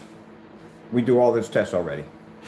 So that's why I tell people when you're testing out a gray screen, you should test it against other gray screens, which I showed you yesterday in that black silver technology we developed, that gray screen. We test that screen against other gray screens like this. You see how our screens level up. No point doing a demonstration like that. I'll beat this screen hands down with no problem. Heck, I don't have to use my technology. I just go get some primer, go down the side of the screen, and boom, I can show you a better image. You got to test it against another gray screen, something that could come close or equal to it to see which one comes out better. But people I see people buy these screens and set them up in their home theater. So I'm like, oh, why do you have that projector connected to this? This is why when they turn on the lights, it looks like that. That's why.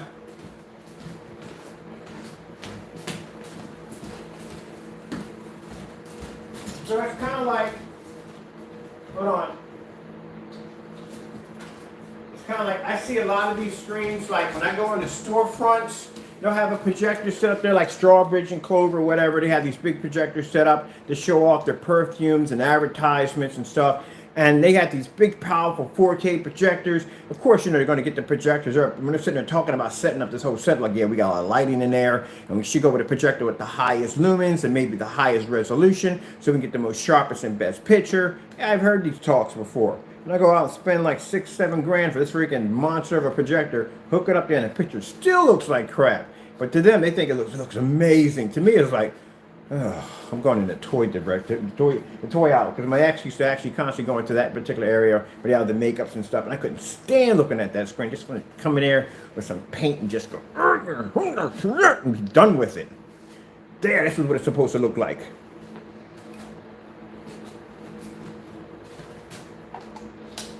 Oh man, yeah, I did it.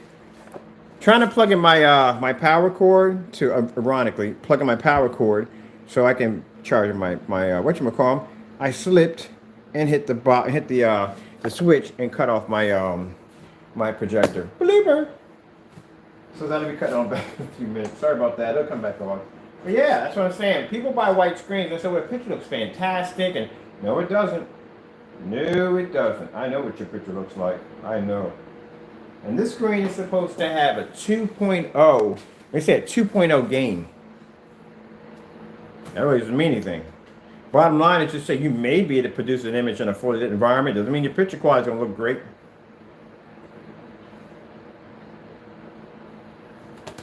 And like I said, you can check out the projector. You all got phones. You can check out the PJD 5155. You'll find that that projector has a 20,000 to 1 contrast. And it doesn't make a good word good.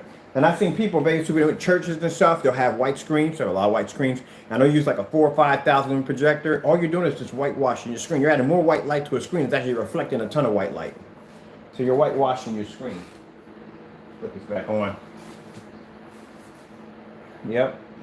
And this is why you have to be in the dark. And this is why I tell you have to calibrate your projector. Blah, blah, blah, blah, blah. You don't want to go through all that. I'm gonna make sure this thing's not pressing my screen. I'm pressing my screen. Okay. Cool. Man, I think this is the best point demonstration I've done. Might as well, I should have this a long time ago. Just bought a 92 inch and just laid it against a 135. So look, people, this is what you're getting.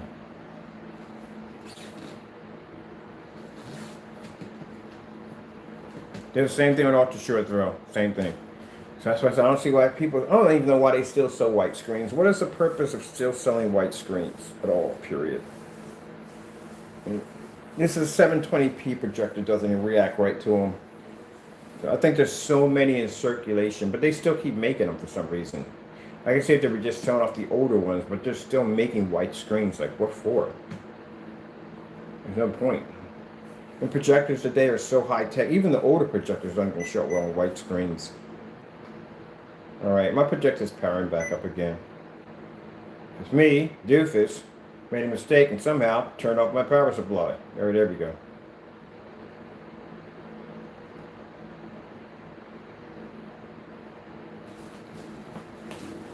Now, you would have to turn out the lights, and even right now, I still have too much light in my environment that's hitting the screen.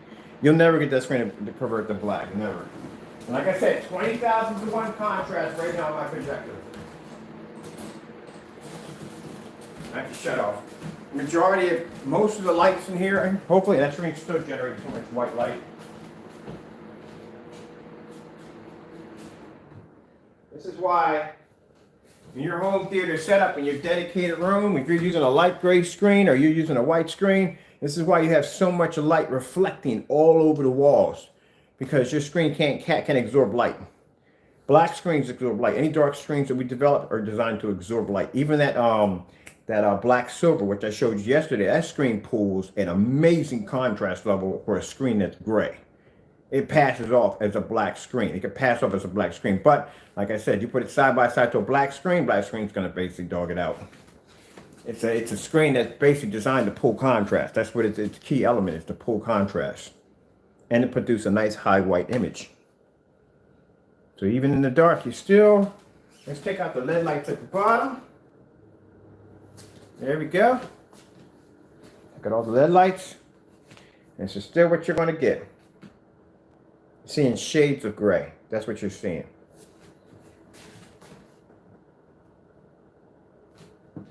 You're not actually seeing white.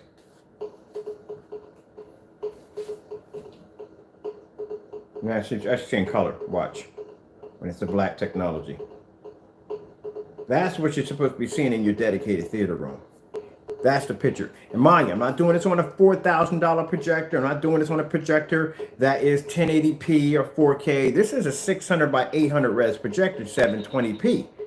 That's it. We're not 10. I'm doing 4K or 1080p. This is a 720p projector. Look how beautiful the image looks on our technology compared to the white screen. On top of that, our technology can pull white level. No need contrast, it pulls white level. That's why the images are so bright and so vivid.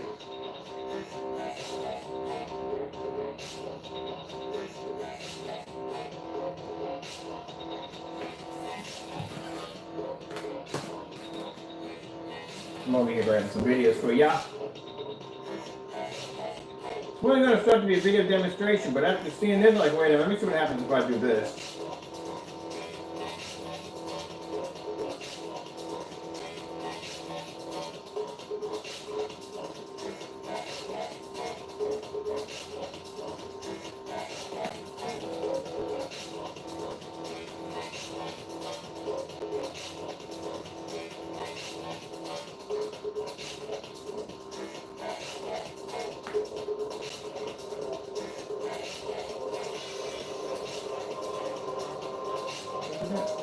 Right in here.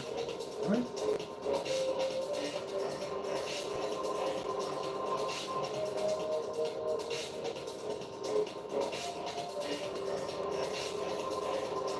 Wait, someone's gonna have that problem with me today.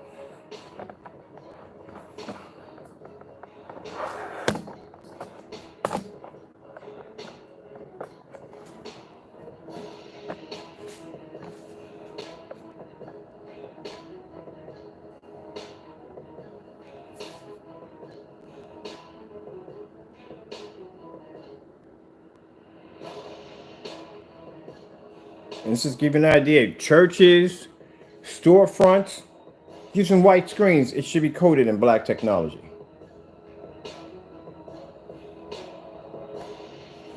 Watch this. This light's off. We gotta get the lights on now.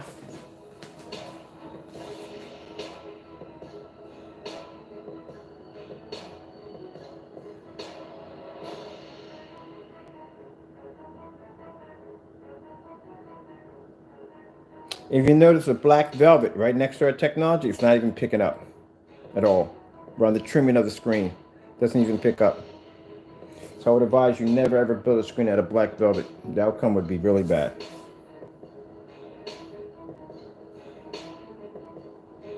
Because it can't pull white level, that's why.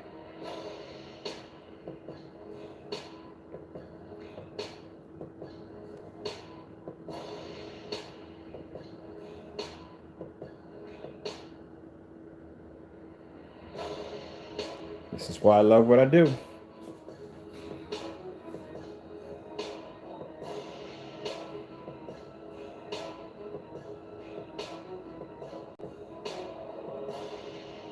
See that white level on that black technology? You don't need to do more. You only need one coat. Only time you do two coats is it's up to you. It's not going to change it. You doing one or three coats on the screen does not change the screen performance. It's all about coverage. That's what it comes down to. Screen's going to perform regardless. If you put one coat or two coat, it's still going to perform the way it's supposed to perform. The only thing is that involves is coverage. Using a paint sprayer, some people, if I use a paint sprayer, the image will come out smoother. No, it's not going to change anything. The technology is going to react the same way if you paint it on cardboard, wood, glass, whatever you paint on, it's going to react the same way. That's what it's designed to do. It's designed to turn any surface that you coat it onto into an OLED-like projection screen. That's what it's designed to do. When you're using a paint sprayer, it's all about coverage. You know what I mean? Some people, if they're doing a 180, 200 screen, they feel better using a paint sprayer on that one because it's a bigger screen to paint down. You can just roll it on if you want to. But one or two coats, that's not going to change the chemical at all whatsoever. All you're doing right now is just basically it's all about coverage. Some people do an extra light coat just in case that they missed any area, especially if you're doing a screen that's over maybe 120. Some people put two coats on it just in case they missed any spots, just in case. But if you're doing a 100-inch screen or 120-inch, that's an easy screen to cover. It's only one coat to apply. Now, usually, when it comes to a surface that may have a PVC coating, this is a coating they actually add onto the screen so you can wash the screen down. You can still do it on these right here, not a problem. You got to wash the screen down so you get something on it. There's a special kind of slick coating on it.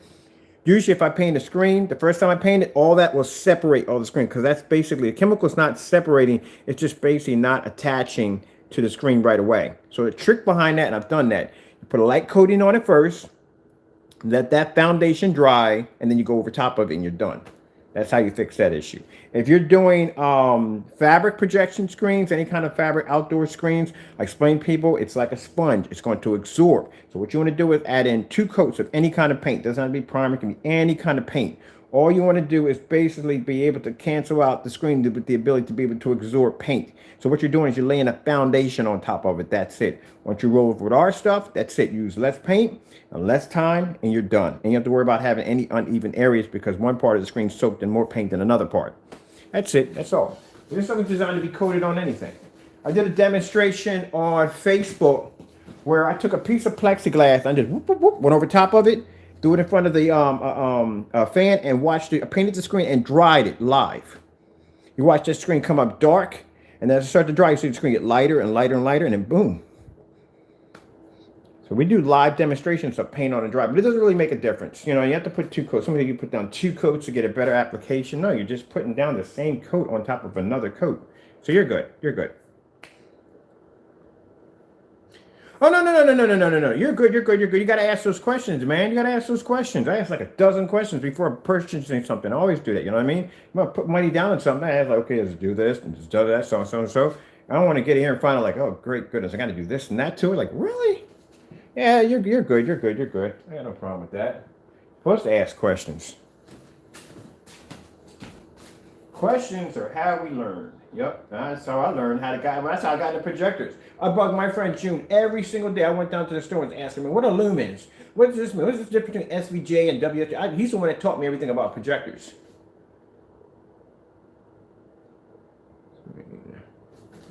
What he's saying? Okay, he's saying, let's see.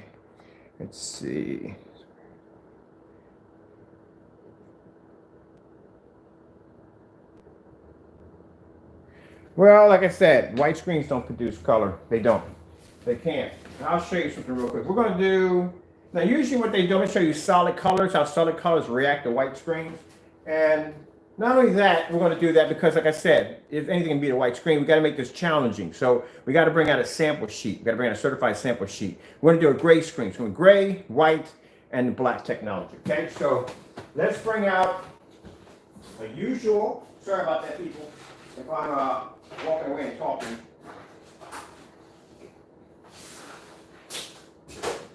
All right, so we're going to use a gray screen too in this. All right, so we have all the different screens up here at the same time. So we're going to go with the Gray Cinema 5D, which is a gray screen. Most people have these screens right here. We're going to put that right there.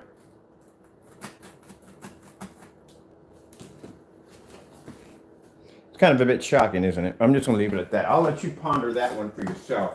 You ponder that one for yourself right there. You know, you ponder that one. Why that screen looks a little bit too familiar, like a white screen. Just going to put that out there real quick. Just, you know. I'm just saying, I've done all these tests already. Trust me, I've tested their own stuff against other stuff to see what would happen. Kind of make you think. Like by a lot. All right, so what we're going to do is we're going to bring back, we're going to pull up an all red screen.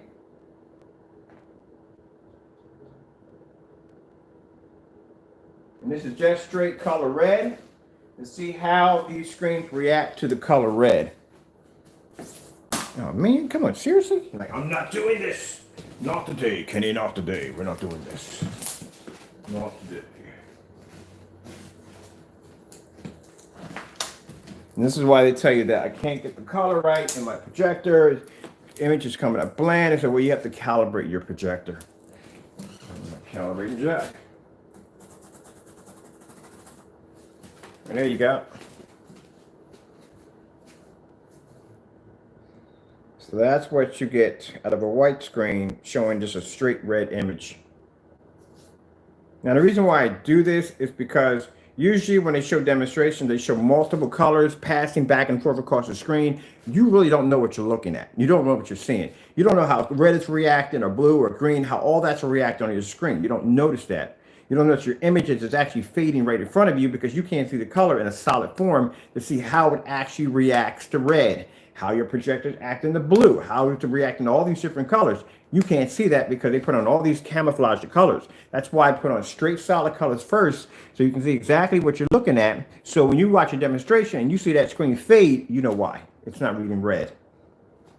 Now we'll take this, which is the gray screen, and we'll throw it against the black screen.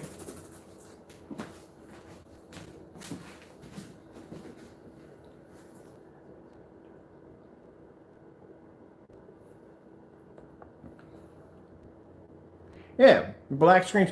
That's why OLED figured out something when they came with them black tubes. Oh, they figured out something. That's why their images look so incredible. The colors just pop and explode from the screen because they figured out how to get a jet black image to produce white light. And that's what this technology is designed to do. That's why the image is brighter. It produces a much more darker, richer image, but it's not so dark that the image basically makes the color look dark, muddy, and faded.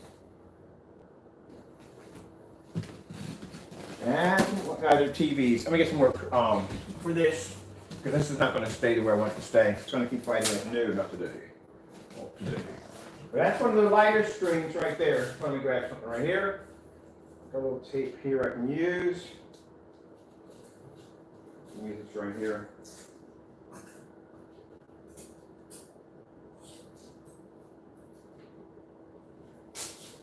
But yeah, that's pretty much, you know.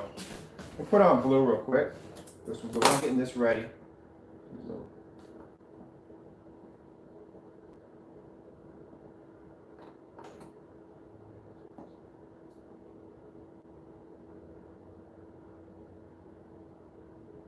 All right, I'm going to show blue. There you go, that's blue.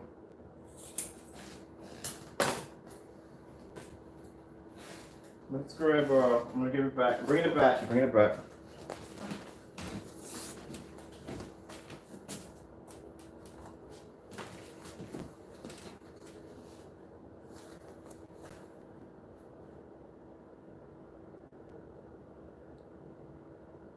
Oh, and here comes the Crow Boy. We get Crow Boys in here early. They do. Goodbye, Crow Boy. We're not having that. We're not having the discussion with you today. The problem with them, like I said, they come in, they're just bothered by the technology we develop. But then again, like I said, I can't. It's a shame when people are that jealous that they come in here and they just got to carry on act like that. But let's move on. So, like I said, if you look at the screens right here, look, it's producing a good blue right here, right?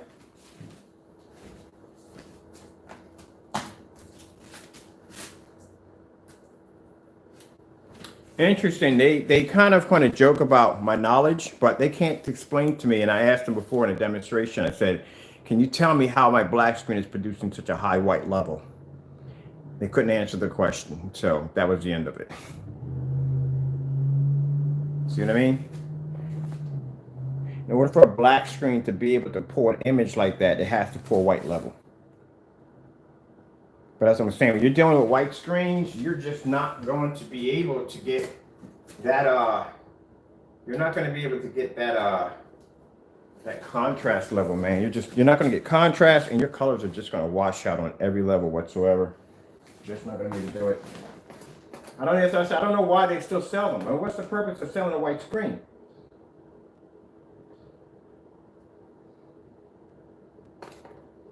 Let's go with, let's see.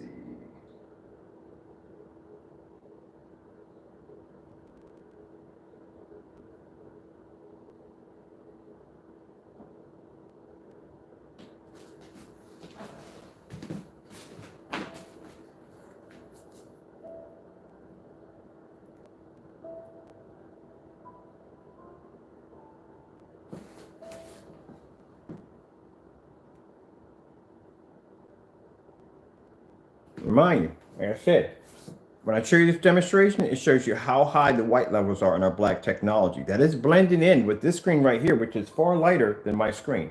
But my screen can blend into it, being black. Because the black screens can pull a high white level. Just because I said before, just because your screen can pull a higher white level doesn't mean that's a good thing. That is a bad thing because you can't pull contrast. As you can see, the difference between here and here. Contrast is very important. That's why if you notice a lot of our technology is very dark. That's the reason why. Dark Star 9s are dark. The Eclipse, the Platinum Eclipse are dark screens.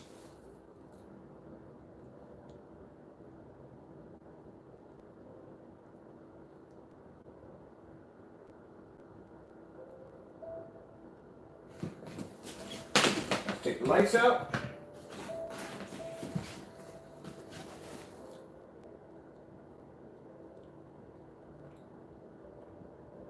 Now the screen right here in the middle, like I said, would cost you around, for a 100-inch, would cost you somewhere around $1,400. If you wanted to paint 100-inch to 120-inch with our black technology, it would cost you $160. If you wanted to paint a 150-inch screen, it would cost you $187. That's still way cheaper than paying $1,400 for a 100-inch screen.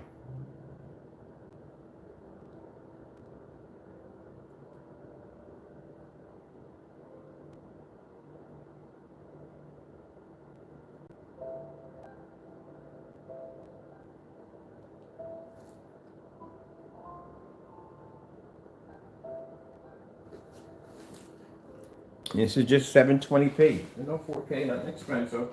It's just that this projector right here has a 20,000 to 1 contrast. As I said before, you won't be able to see it. Let's do something that's really interesting. I know you guys may be really interested, or some of you ladies might be interested in.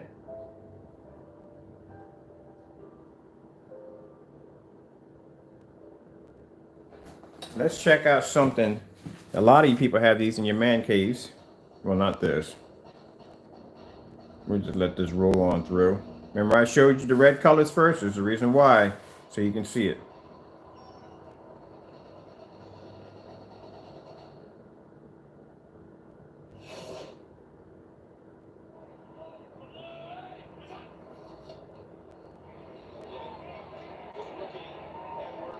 Yeah, that's kind of shocking that they're still using white screens. Using white screens and insanely powerful projectors. That's because they don't know about our technology. They don't know about it.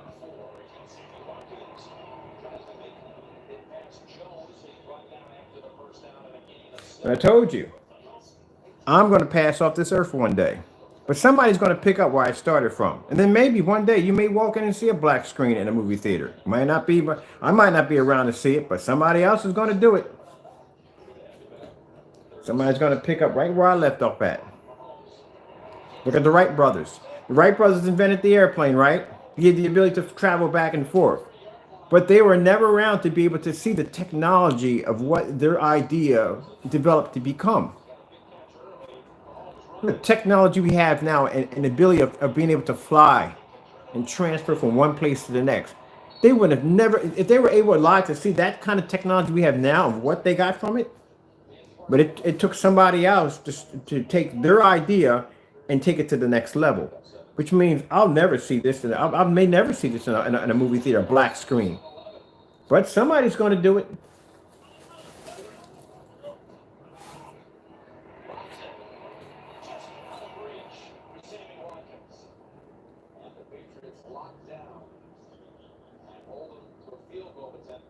Yeah, there are actually people doing that. They're painting their entire wall jet black, so they could basically put any projector in there they want. They don't have to worry about fitting the size of the screen. They don't have to worry about a border. They just go in there and just hit the projector on the wall and they're done. And some people are doing that with 235.1 because instead of basically building a frame or buying a screen, like I said, if I had this wall was all like one flat wall, there was no windows, nothing, I would have just painted the entire wall black and then just hit it with a 235.1 and be done with it. But eventually, I don't have that option, so I have to buy the frame. That has saved me at least $420. That would have saved me some money.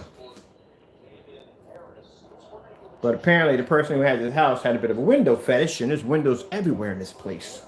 So no, I couldn't. I couldn't put it here if I wanted to. I couldn't. I can put the screen here, but I couldn't paint the whole wall, which I would love to do.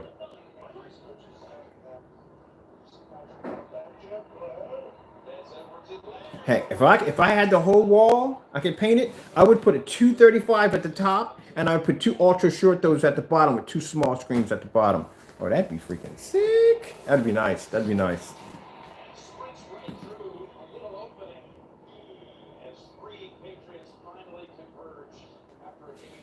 All right.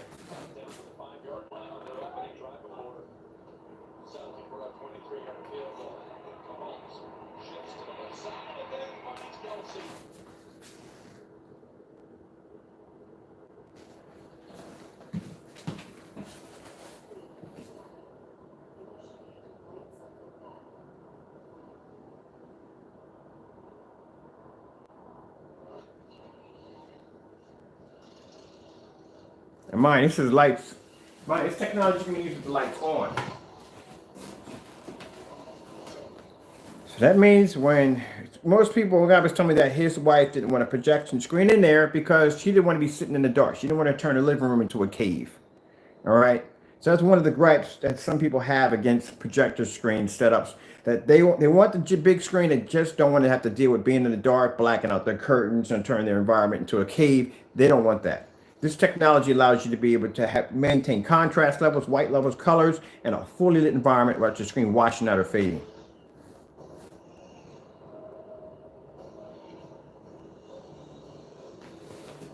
Yeah. Watch this.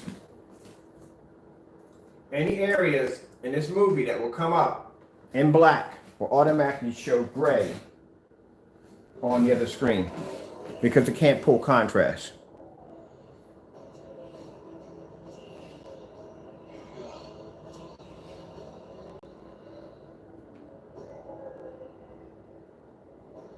Yeah, because think about it. In your man cave, man, you got all kinds of stuff set up in there, man. You got all kinds of trophies and things you collected down through time. You know, you want to be to display all that. You want to be to watch the game in a fully lit environment and just show off everything that you collected down through time, all your braggable trophies and stuff. You can't see all that if you're sitting in the dark. If you got to be in the dark all the time, what's the point of hanging anything up on the wall? No one's going to see it anyway unless your projector's turned off. Same thing for customized gaming rooms or game rooms or wherever you may have it set up at. When you've got some kind of display, you're not going to be to see that.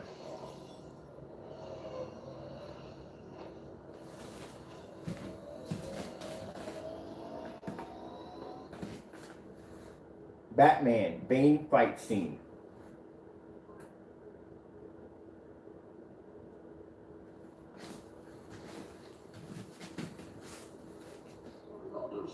Now see the screen turns gray? Any area that pulls up a contrast level will automatically turn gray on these screens because they can't pull contrast. Let's put this back in the middle. Mr. Wade. I don't know about you guys, but this particular version of Batman drove me freaking nuts. I had to walk out of the movie theater between one dude talking through a cereal bowl and a freaking Christian couldn't deal with it. You and the child and the show. I like Batman. I just didn't particularly like this one.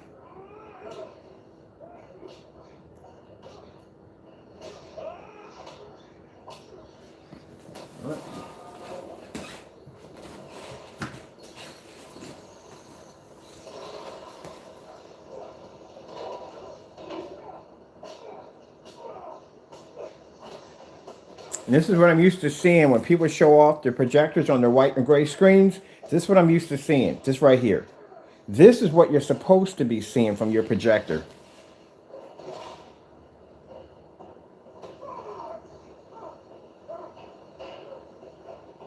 Jason Cook! Wait, is that Jason Cook I'm talking to here? Jason Cook. Epic Jason Cook. This is the guy I was telling you about. I'm building the Amazon TV. Jason Cook! This dude is so cool, man. So Jason Cook is the one that came up with the retro TV Amazon boxes. Hey, Jason, look, collecting boxes. I'm getting ready to build that TV we talked about. Jason came up with an amazing idea of building a retro like style TV, old fashioned with the rabbit antennas on it. And what we're going to do is we're going to basically put plexiglass on the inside of it, and then we're going to put a portable projector with a fire stick, and we're going to call it the Retro Fire TV. We're going to build a projection screen that looks like a retro TV. His idea. I'm going to put your name on the side of that retro box. Jason Cook. Cool dude. Cool dude.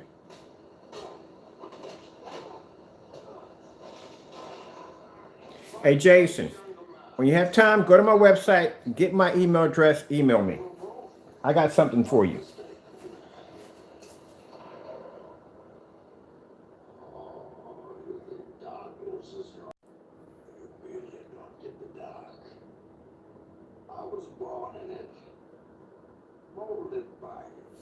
Now, if you had Steel Battalion, how many people played on Steel Battalion? You had that game? Oh my goodness, man. 40-button mech controller, 3 full foot pads.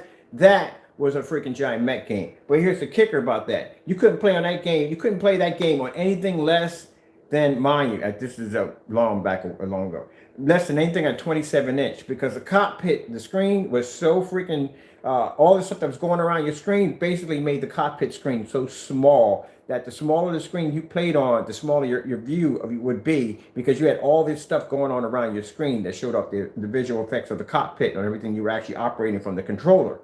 So you had to make sure you had to play this on a 27-inch and up, because to widen the viewpoint of what you were looking at when you're actually going into battle. Why do you not? I'm gonna see if I can. If I can't get to mine in storage, I'm just gonna buy one on eBay and bring it down here and set it up. I wonder if people still have them. Yeah, but yeah.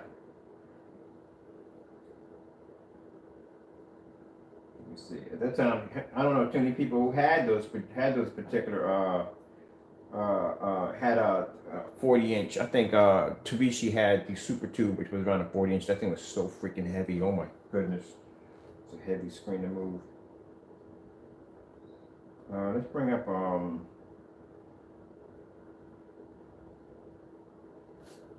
yeah, that was a heavy screen to move. I actually worked for Tweeters before. I don't know if you guys remember Solos.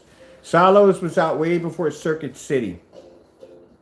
And then you had Tweeters. They were the two main places you wanted to get electronics from.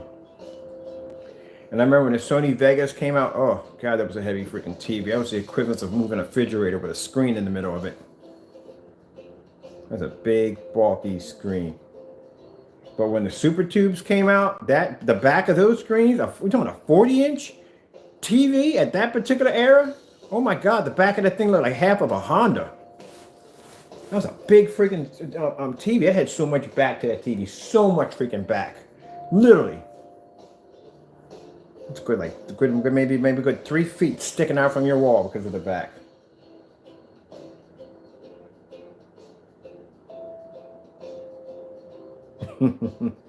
Oh man, that TV would definitely give you a hernia trying to move that thing from A to B.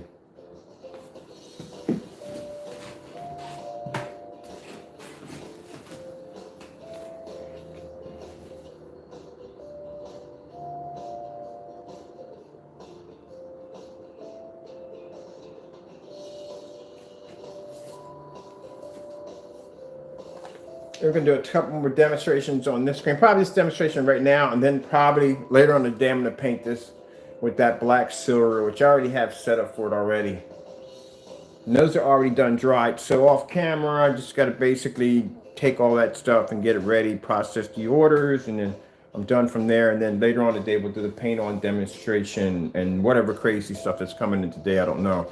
I gotta get as much stuff done today before Friday, because Friday is going to be an insane day. I got to paint the 130, build the 135, 135, 38 inch, sorry, 235.1, and set it up. And the projector comes on the same day too. It's gonna be too much excitement. Oh yeah. Yeah, too much excitement. Vice President Biden.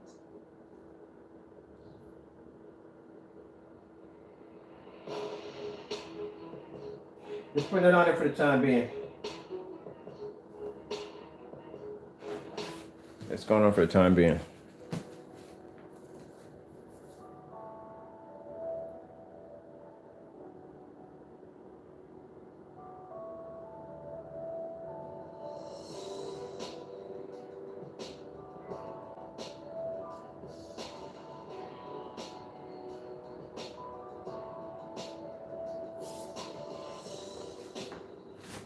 Okay, make sure everything's in the picture correctly.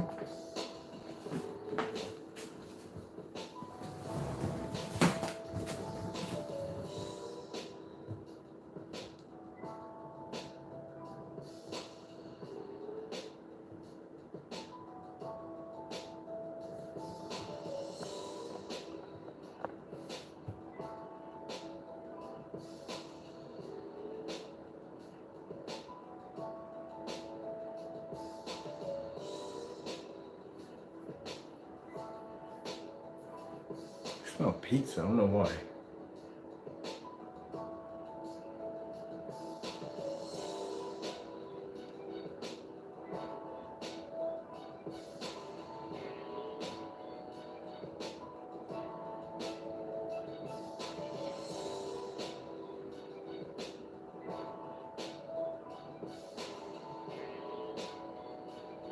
That's why we have the gray sample in the middle, so I can show you that. I told you it's easy to do a demonstration against a white screen. That's why we have the sample of the gray screen in there, so we have everything in there. So we can even it out. There's no point in doing a demonstration on just the white screen.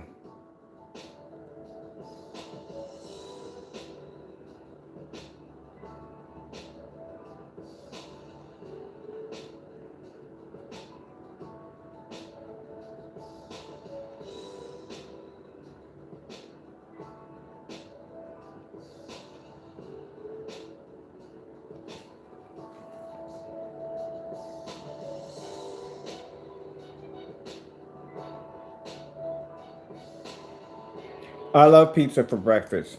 I like one of the three things I like to have actually is an ice cold Pepsi, ice cold pizza, and birthday cake from the next day. I do not understand why birthday cake tastes so good the next day. I don't know why. I mean, when you have birthday cake, you really don't want to eat it, to tell you the truth. You just pretty much just nibble off of it and just that's it. But the next day, getting a slice of birthday cake is like, man, that is freaking life, man. But those three things, ice cold pizza, I love my pizza cold. Doesn't make a difference. I don't like hot pizza, I like it cold. If I get pizza, if I'm eating around somebody and they order pizza, I will stick it in the refrigerator. I eat my pizza cold. I don't like it hot. You know, it just tastes better for me. And then people just look at me and frown like, what are you doing? Stick it in the refrigerator, stick it in the freezer, and just time it, and then basically just pour it out and just eat it when it's cold. I love cold pizza. But yeah, birthday cake the next day, a slice of birthday cake, an ice cold Pepsi, and cold pizza. Oh man, I'm telling you. So why are you crying? But it's so good. It's so good.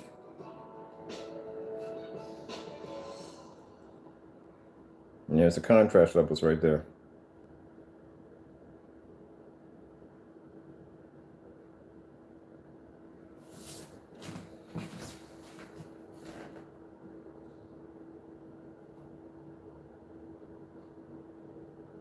We want to do the Nice. I like this black demo. I found this by accident, but I love this freaking black demo.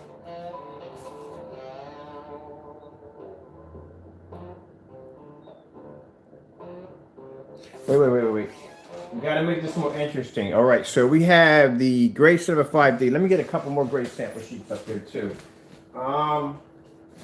Let's go with blah blah blah blah blah blah. Let's see what we can do here. This is something I really want to test out even more on a white screen, because this is what caught my attention. When I saw this company right here, Daylight Screens, and they were showing off the screen, they were showing it off on a white screen first. Like this screen versus a white screen, I'm pulling contrast levels. So to keep in mind, they weren't using as much ambient light I'm using here in the environment, because when the demonstration I saw, they had lighting over top the screen, but it was actually, I think it was pushing away from the screen, or I don't know if it was hitting the screen or not, but they had lighting within the screen. They didn't have lighting around this area right here, which means it was in an ambient light controlled environment, which this isn't. So I'm curious what would happen if we take this and stick this up here, right here, right? Because in their demonstration, they were showing how their screens have an advancement over contrast levels, right? All right.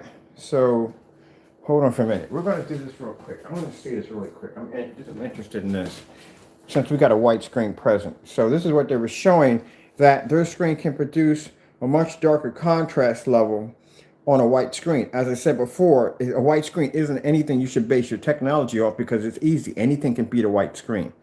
So you really they should have been doing a demonstration against a screen that was pretty much the same color as their screen, saying, hey, look, our screen can produce a darker contrast than any other gray screen out there.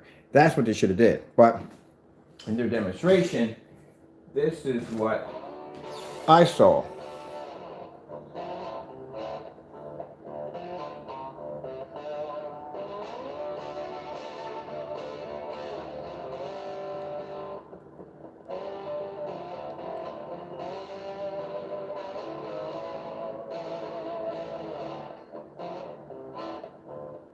All right. Now, on the white screen, you're seeing better contrast levels, right? You're seeing better contrast levels, but you're not getting black levels. You're getting white levels. I mean, you're getting gray. Now on that screen. All right. Now we take it and we put it on our technology.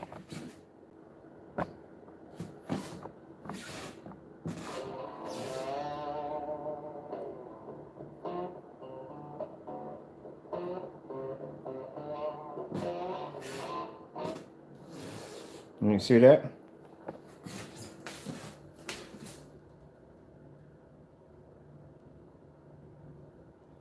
But it looks so much more of an advancement on a white screen. Of course, like I said, anything's look good on a white screen. That's easy. But if you put it against a screen that produces 100% contrast, well, then this screen can't produce 100% contrast. It's only producing dark shades of gray, which you are actually seeing when you look at a white screen. But on a white screen, you think you're actually seeing black, but you're not seeing black. You're just seeing shades of gray.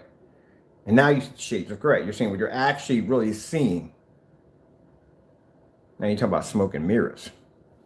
I'm not saying it, but just think about it. It's what you think you're seeing. Because like I said, anything on a white screen is going to make the other screen look much more advanced. It's a white screen. It's like an easy way to springboard your technology and saying that it's this good, because you can make anything look good on a white screen. Heck, I mean, look. Let's go down that route. Let's find something in here that I have that may be,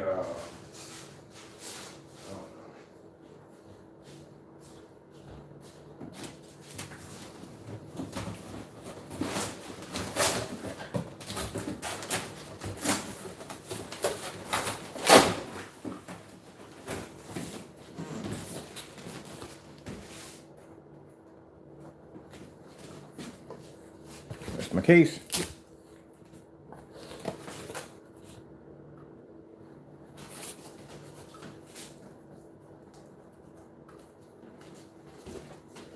Make anything look good on a white screen. It's a white screen. It's not something you should be testing against. No company should be testing on a white screen.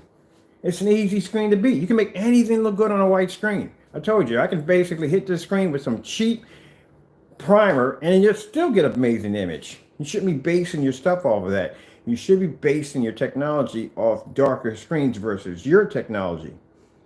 Then you can see a difference. That's why if you take our technology, like I said, I've done these demonstrations before, I put black paint, black vinyl, and I put against our technology and pull in a white image, and our screen will pull a higher white image. Of course, any of those screens are going to be to pull a contrast level, but they can't pull a white level. And that's the difference between our technology and any black screen, because we can pull a higher white level. Where in these screens, they test it against a white screen. I can take cardboard and hit it against the screen, anything, and it will look good on a good against a white screen. It's not a hard demonstration. It's not hard to beat that screen. It's a white screen. You should not be basing your technology off of it. Let me see from here. I'm curious on the color.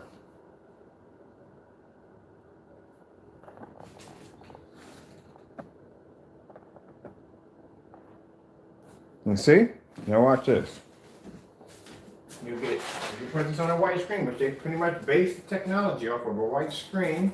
Of course, they're going to produce a better color. Because it's on a white screen. Anything's going to beat a white screen.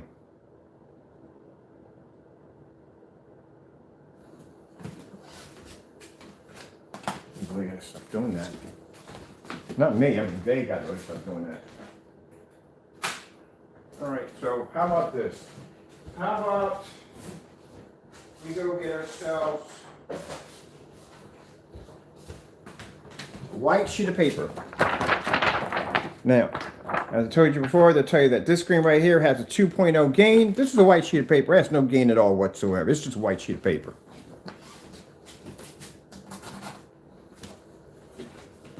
Told you, there's no difference. A white screen is the same equivalent as a white sheet of paper. That's pretty much it. They'll tell you, oh, it has a 2-point gain, and it has perfect color, and color, blah, blah, blah, blah, blah, and blah, blah, blah, blah, blah. That's what it is.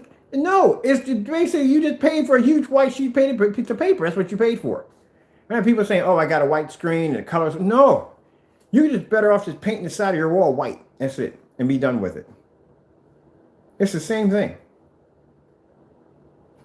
So that's why I try to tell people. It's not that I'm basically coming down on you or anything. I'm just telling you that, look, I have customers that tell me, I had one guy who swore by a white screen up and down to my, no, you know, it produces beautiful color, and it's bright, and it's vivid, and it's beautiful, and it's the best. I'm like, dude, how much did you really pay for that screen? He bought a Studio Tech screen. I think it was some screen he bought, and it cost him something like, he paid about $900 for this screen, right? The Studio Tech screen he got. And I'm like, you paid $900 for a white screen? Like, why? He's like, no, you understand the colors and everything. Dude, you just paid for $900 for a white sheet of paper. Literally, a bed sheet. That's what you paid for.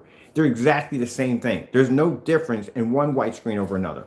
They react the same way. So you're looking at a screen that I paid around $113 for, because I don't care, because I'm coding it with my technology, so it looks like that. But $113 for, and the fact that I got a white piece of paper to match it.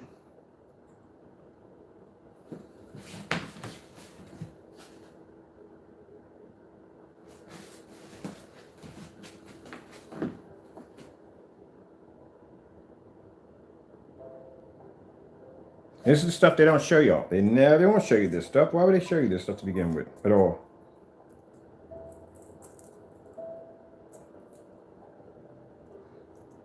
Now, most people that are showing off like contrast screens or trying to show off contrast screens, they'll choose a lot of contrast black levels. There's really no point in doing that too much, because the bottom line is I show off contrast levels if I'm doing fully lit environments, because these screens are not supposed to pull up or show bright images and stuff. But I like to lean toward like really white, bright images to show you that the screen can pull a high white level, because I know the screen's going to do contrast regardless. See that white sheet of paper in there? Go on. See, think about that. Next time that you think that, hey, you know, some people think that I should just go out and spend this money for this white screen and it's going to be sufficient, and just go get a bed sheet. Just go buy a white bed sheet. Be done with it, pretty much. So that's pretty much what she just bought. Was an expensive, oversized piece of paper. All right, now we'll take gray screen paint mix. I told you, not too far off. And there's a couple of screens so I have in there. against a white screen. They show a slight little difference.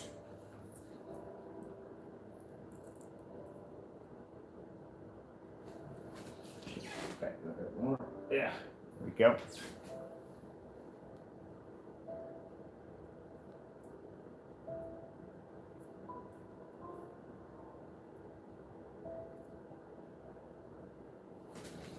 Where's the other one at? Gray Cinema. Somewhere. Here we go. This is, no, that's not it. That's not it. This is, nope, that's not it either. Where'd it go? Let me see if this is it. Nope, that's not it. All right, I'm going to track that one down. I lost that one. Yeah, I did lose it.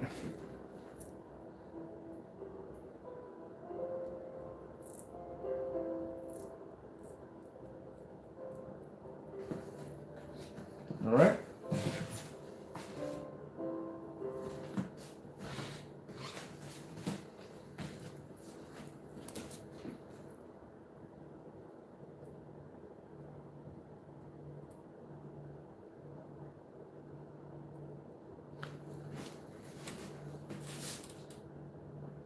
Oops. Good one there. Watch this.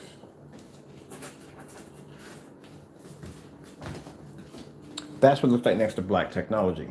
Now see, look good on the gray screen. I told you that when they put them against gray screens, this is how they make their product look good. When they take a gray screen, like a light gray screen mix, and they put it against a white screen, this is how they make their product look good. If I were to take this right here and say, look, and I'm going to put it here, right? Now, you're seeing a better advancement over the white screen, right? But it's still a faded image. It doesn't look faded to you because it looks much better than the white screen, but it's actually a faded image that you're looking at.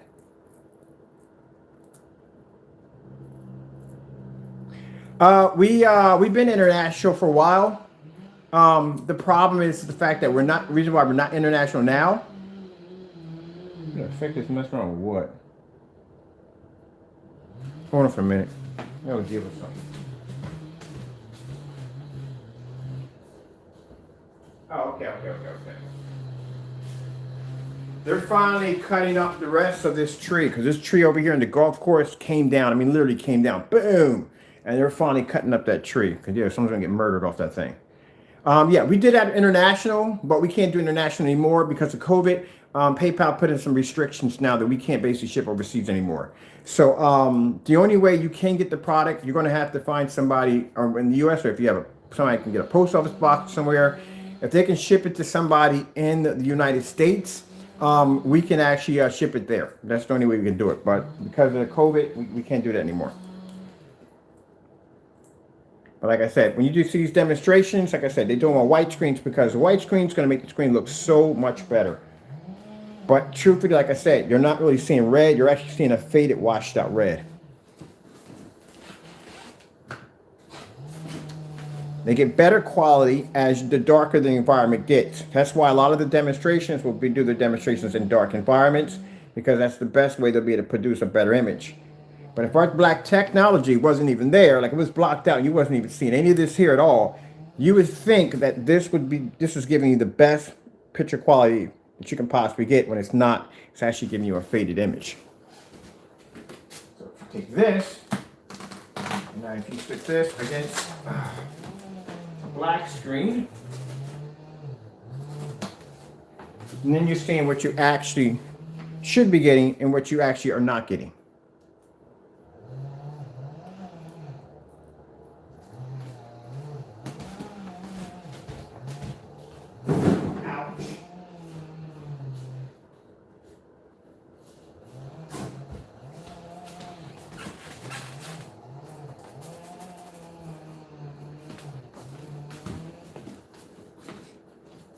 Okay. There's a better chance surviving with lights off. Here we go. Now we'll do black levels.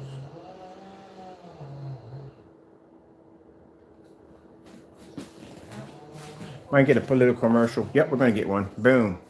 We don't do any political commercials. I try to keep this area as neutral as possible. So that's how we keep it here. It's neutral in this area. I gotta figure out to wire the speakers in. I really do not want to be wiring the speakers in. I thought some speakers were going to be Bluetooth, and they're not. I gotta wire the speakers in. I haven't done wire speakers in a while. Put this back up here. All right.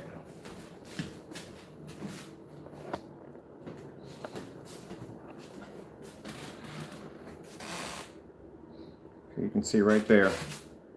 Even if the screen is dark gray, you're still not going to pick up that contrast level. That screen's still going to come in gray. And anything under than that is basically going to pull up an even worse image.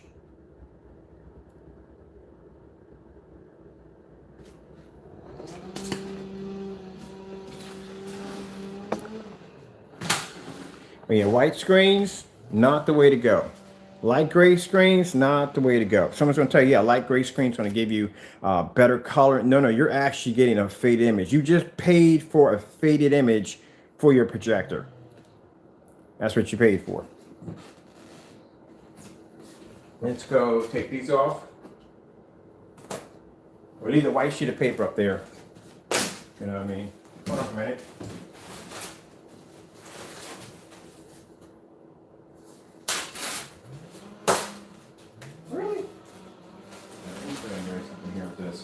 Man, I tripped over so many boxes in this house, man, I swear.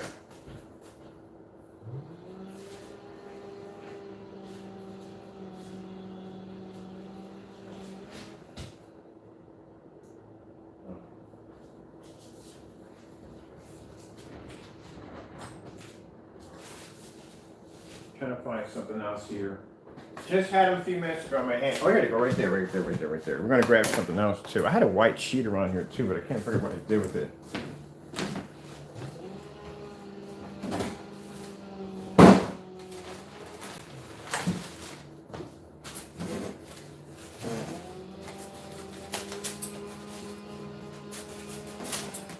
All right.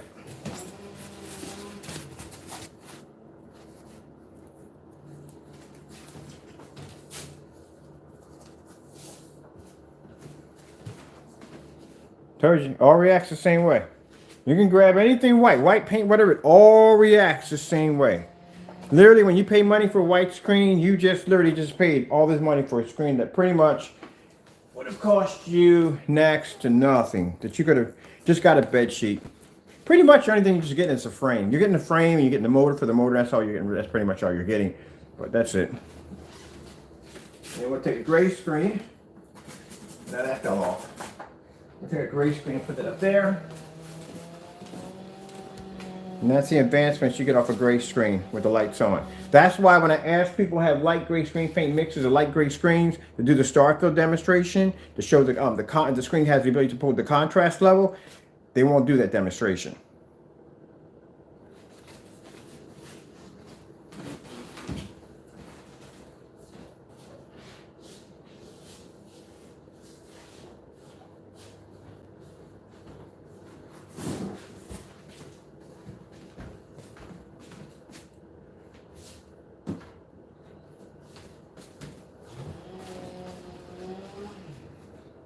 Now that screen right there is a black silver.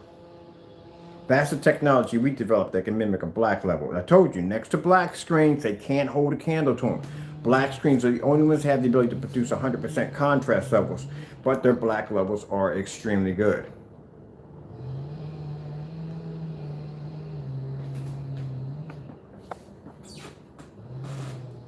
Let's go over to, I can find it. Here we go.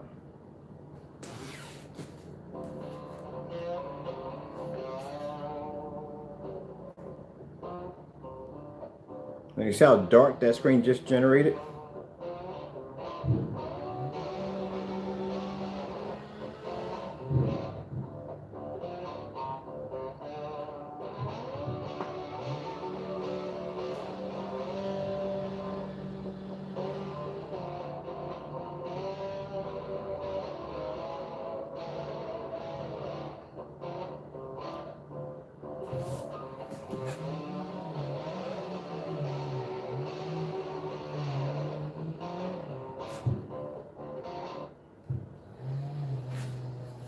That's the black silver. That's the gray screen we developed.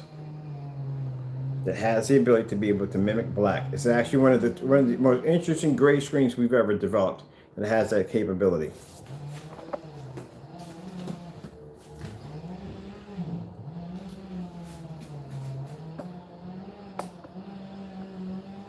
I guess they're going to cut all that wood up to there. That's a lot of freaking wood they're going to be cutting up there. They're going to be out there for a while. Now this is the paint we sell on our website for $89. That's a mid-level screen paint. I told you, it has the ability to mimic black. It's that strange, interesting kind of color. When light hits it, it's designed to actually mimic a black screen. This projector has a 20,000 to 1 contrast. So that screen is actually reading it.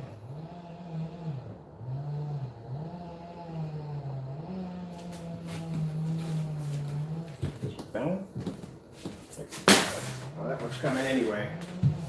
He's over here. There. Oh. Yeah, I smell pizza. I do. I smell pizza. Somebody's got pizza. Now I want pizza. I want freaking pizza. Pizza.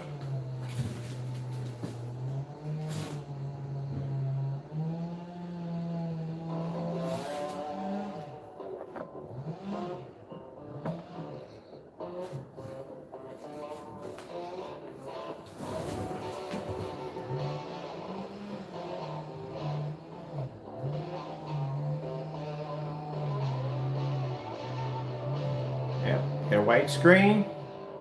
Not good. But then people sit there and tell me, no, white screens can pick up. They can pick up 4K and HD. No, they can't. They can't pick up 4K and HD. They cannot pick it up.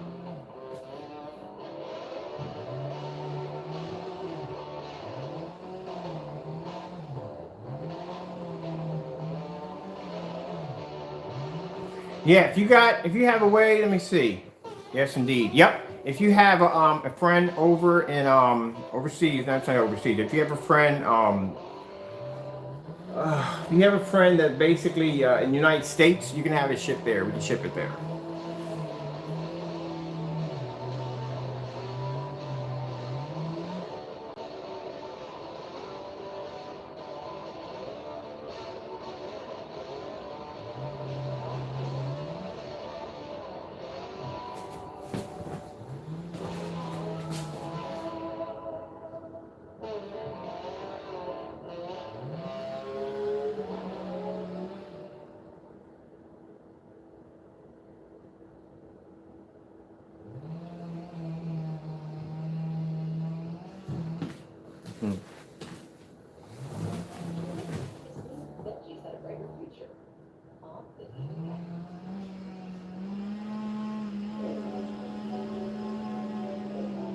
I'm not going to shy away from white levels. I'm going to do white levels right next to a white screen.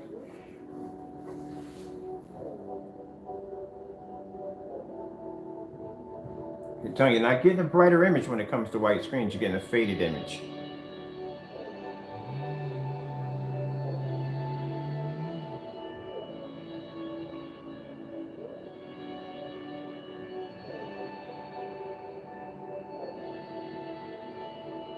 And you can appreciate the white levels that our black technology can pull right next to a white screen.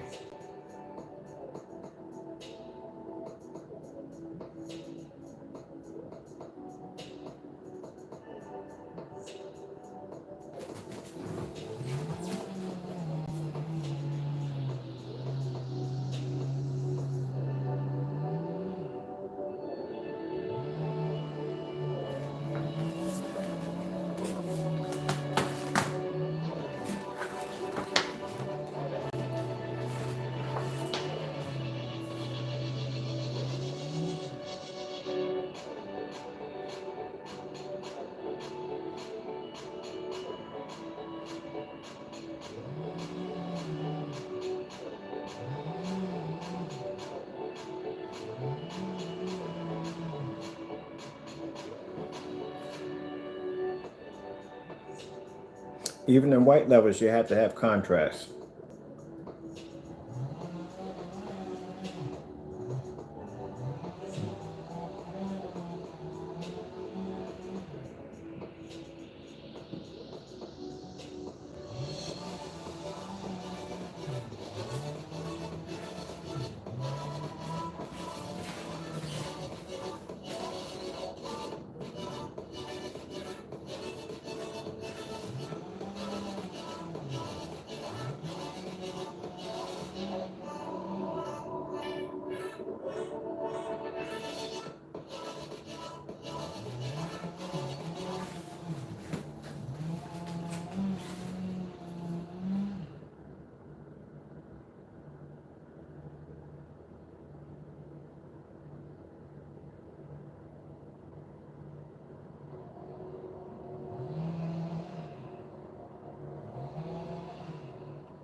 It's easy to do.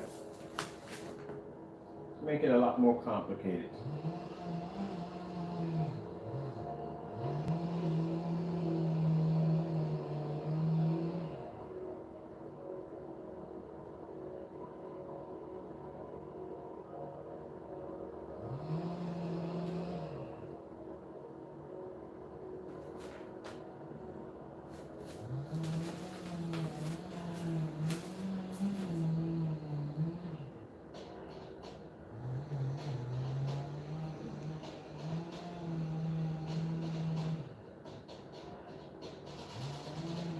Now, next time, not to be rude here on the Crow Boys, never say my technology is too dark. It sits right next to a white screen. And we're not doing contrast levels. We did contrast, and we're showing you white levels also. That black technology can produce insane white levels, as I said. It may not be equal to a white screen when it comes to producing pure white levels. Or I mean, talking about just a white screen or white screensaver. But as you can see, the image looks nice and bright. On top of that, you have detail in the image.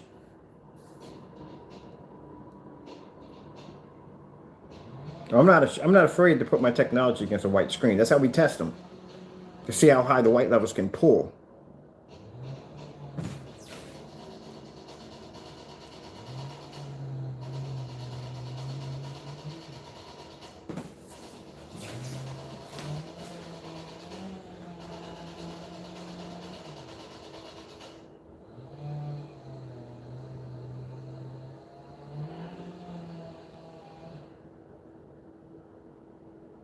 I don't fear these tests. I have to do these tests. These are tests that have to be done.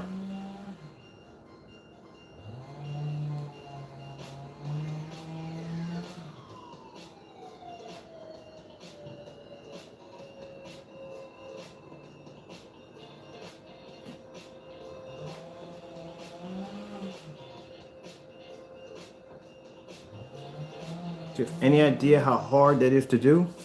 That's really hard to make a black screen. And like I said, the white levels aren't going to be like insanely white, but they are they're incredible compared to sitting next to a white screen doing an LG Snow demonstration. Compared with everybody else, well, certain people basically marked their technology to be so dark you couldn't see it.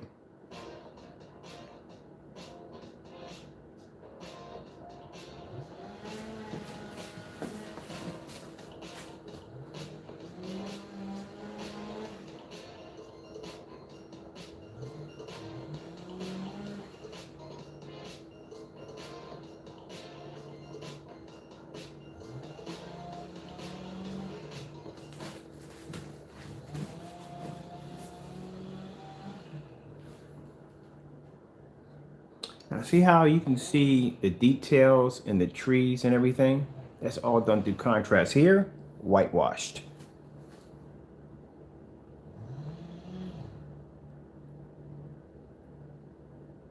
That's why contrast is very important when it comes even to white levels. Because here you can't see anything. It's all white, it's all washed out. And here, how in the world would you have to turn out the lights in order to see your screen? If, oh man, that doesn't make it. It just popped in my head like somebody saying they can't see the detail. You got to turn out your lights when displaying white images on a white screen because the screen's producing too much white light and it's washing it out. I've had this conversation before. Trust me.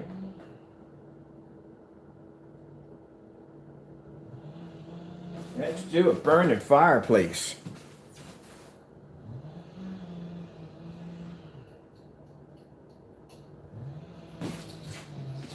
It doesn't make a difference what I put up there. It's all going to react the same way to a white screen. That's why I say, look, if you're going to basically go out and get yourself paint over a screen, just buy a cheap white screen. That's what you do. Buy a cheap white screen, and that's what you do. And paint over, because they're going to be cheap. They don't cost anything. It's like I said, and you'll save some money, and you just paint over top of it and just turn it to our technology. That's what you got to do.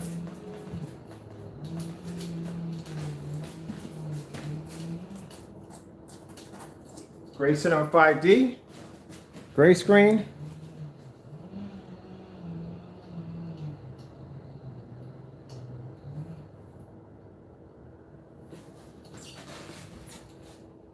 I'm not picking up anything on that one.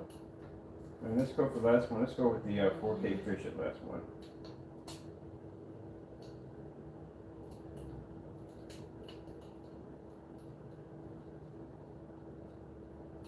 Yeah, I gotta get cracking. I guess I got the demonstration, everything all done in today, so that's good. Yeah, get everything done in one hit. So we got we got the demonstration done for the day, showing you guys some difference. I wasn't planning to do this demonstration. I was just building the screen right there, and I just happened to walk past this screen. I was like, I wonder what would happen if I lay the screen against my screen. What kind of reaction I'm going to get from it? And then, yeah, we just turned it into this. So this was never planned. This all just came together.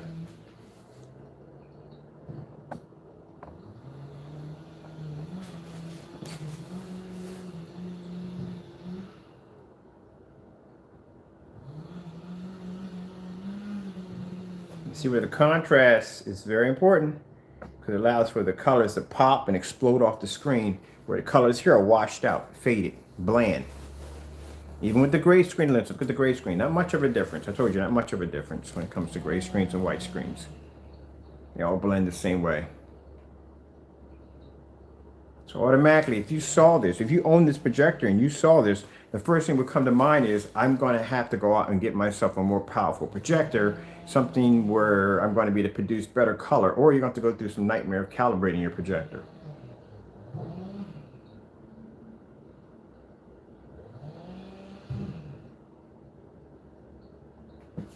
Maybe if you go for higher lumens and a much more, I could bring down a Chrissy projector or one of the 1080p projectors. It's not going to do any good. It's going to react the same way. It's not going to advance. This is a 20. This projector has actually, the projector's not that bad off. 3600 lumens, 20,000 to 1 contrast on this projector.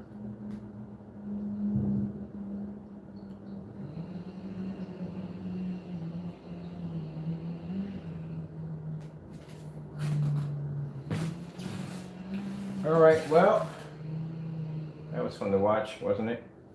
Right there. You get an understanding on why you just don't want to make this your main projection screen. You don't want to make a white screen your main projection screen. You know, people have churches and showrooms and stuff. You want to stay away from the white projection screen, because whatever presentation that you're planning to do is not going to come out looking too well. I don't care how much you pay for your projector. They're going to be sawing that tree down all day.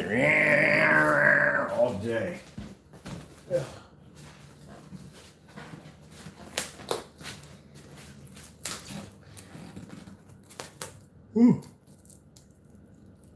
Well, at least I was up at 6 o'clock today, so that's good. Yesterday I was up at 1 o'clock in the morning, like what? Why? At 1 o'clock in the morning.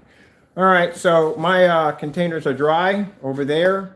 I got to take those over into the next room, put the labels on them, and go downstairs and start making the product. You can't go there for that, so I'm sorry. I have to leave you here. Well, not leave you here. I'm going to actually sign off right now. If you're interested in screen paint, it's available on our website. As for the Ultima GT5600 Ultra Short Throw projector, which I am selling, that projector is going to go for $425, and it will come with a choice of a quart of our Supreme Ambilight screen paint. Whether you want this with the black, you want this with the platinum or the gold, it'll be in the shopping cart for you to select. There's only one available. Once it's gone, it is gone. It does come with the remote control, original remote control, because I take care of my stuff. It comes with power cord, and also I'll throw in some HDMI cables in there. As a matter of fact, I just bought some HDMI cables that I don't even need, and these are actually really good ones. It's like, I don't know if you need that much cable or not, if you want it or not, but I'm not going to use it for anything. It's like something like 15 feet of cable. So it's up to you whether you want it or not, but it's free. You can have it. Other than that, that's basically about it. I don't think I have anything else to talk about other than that.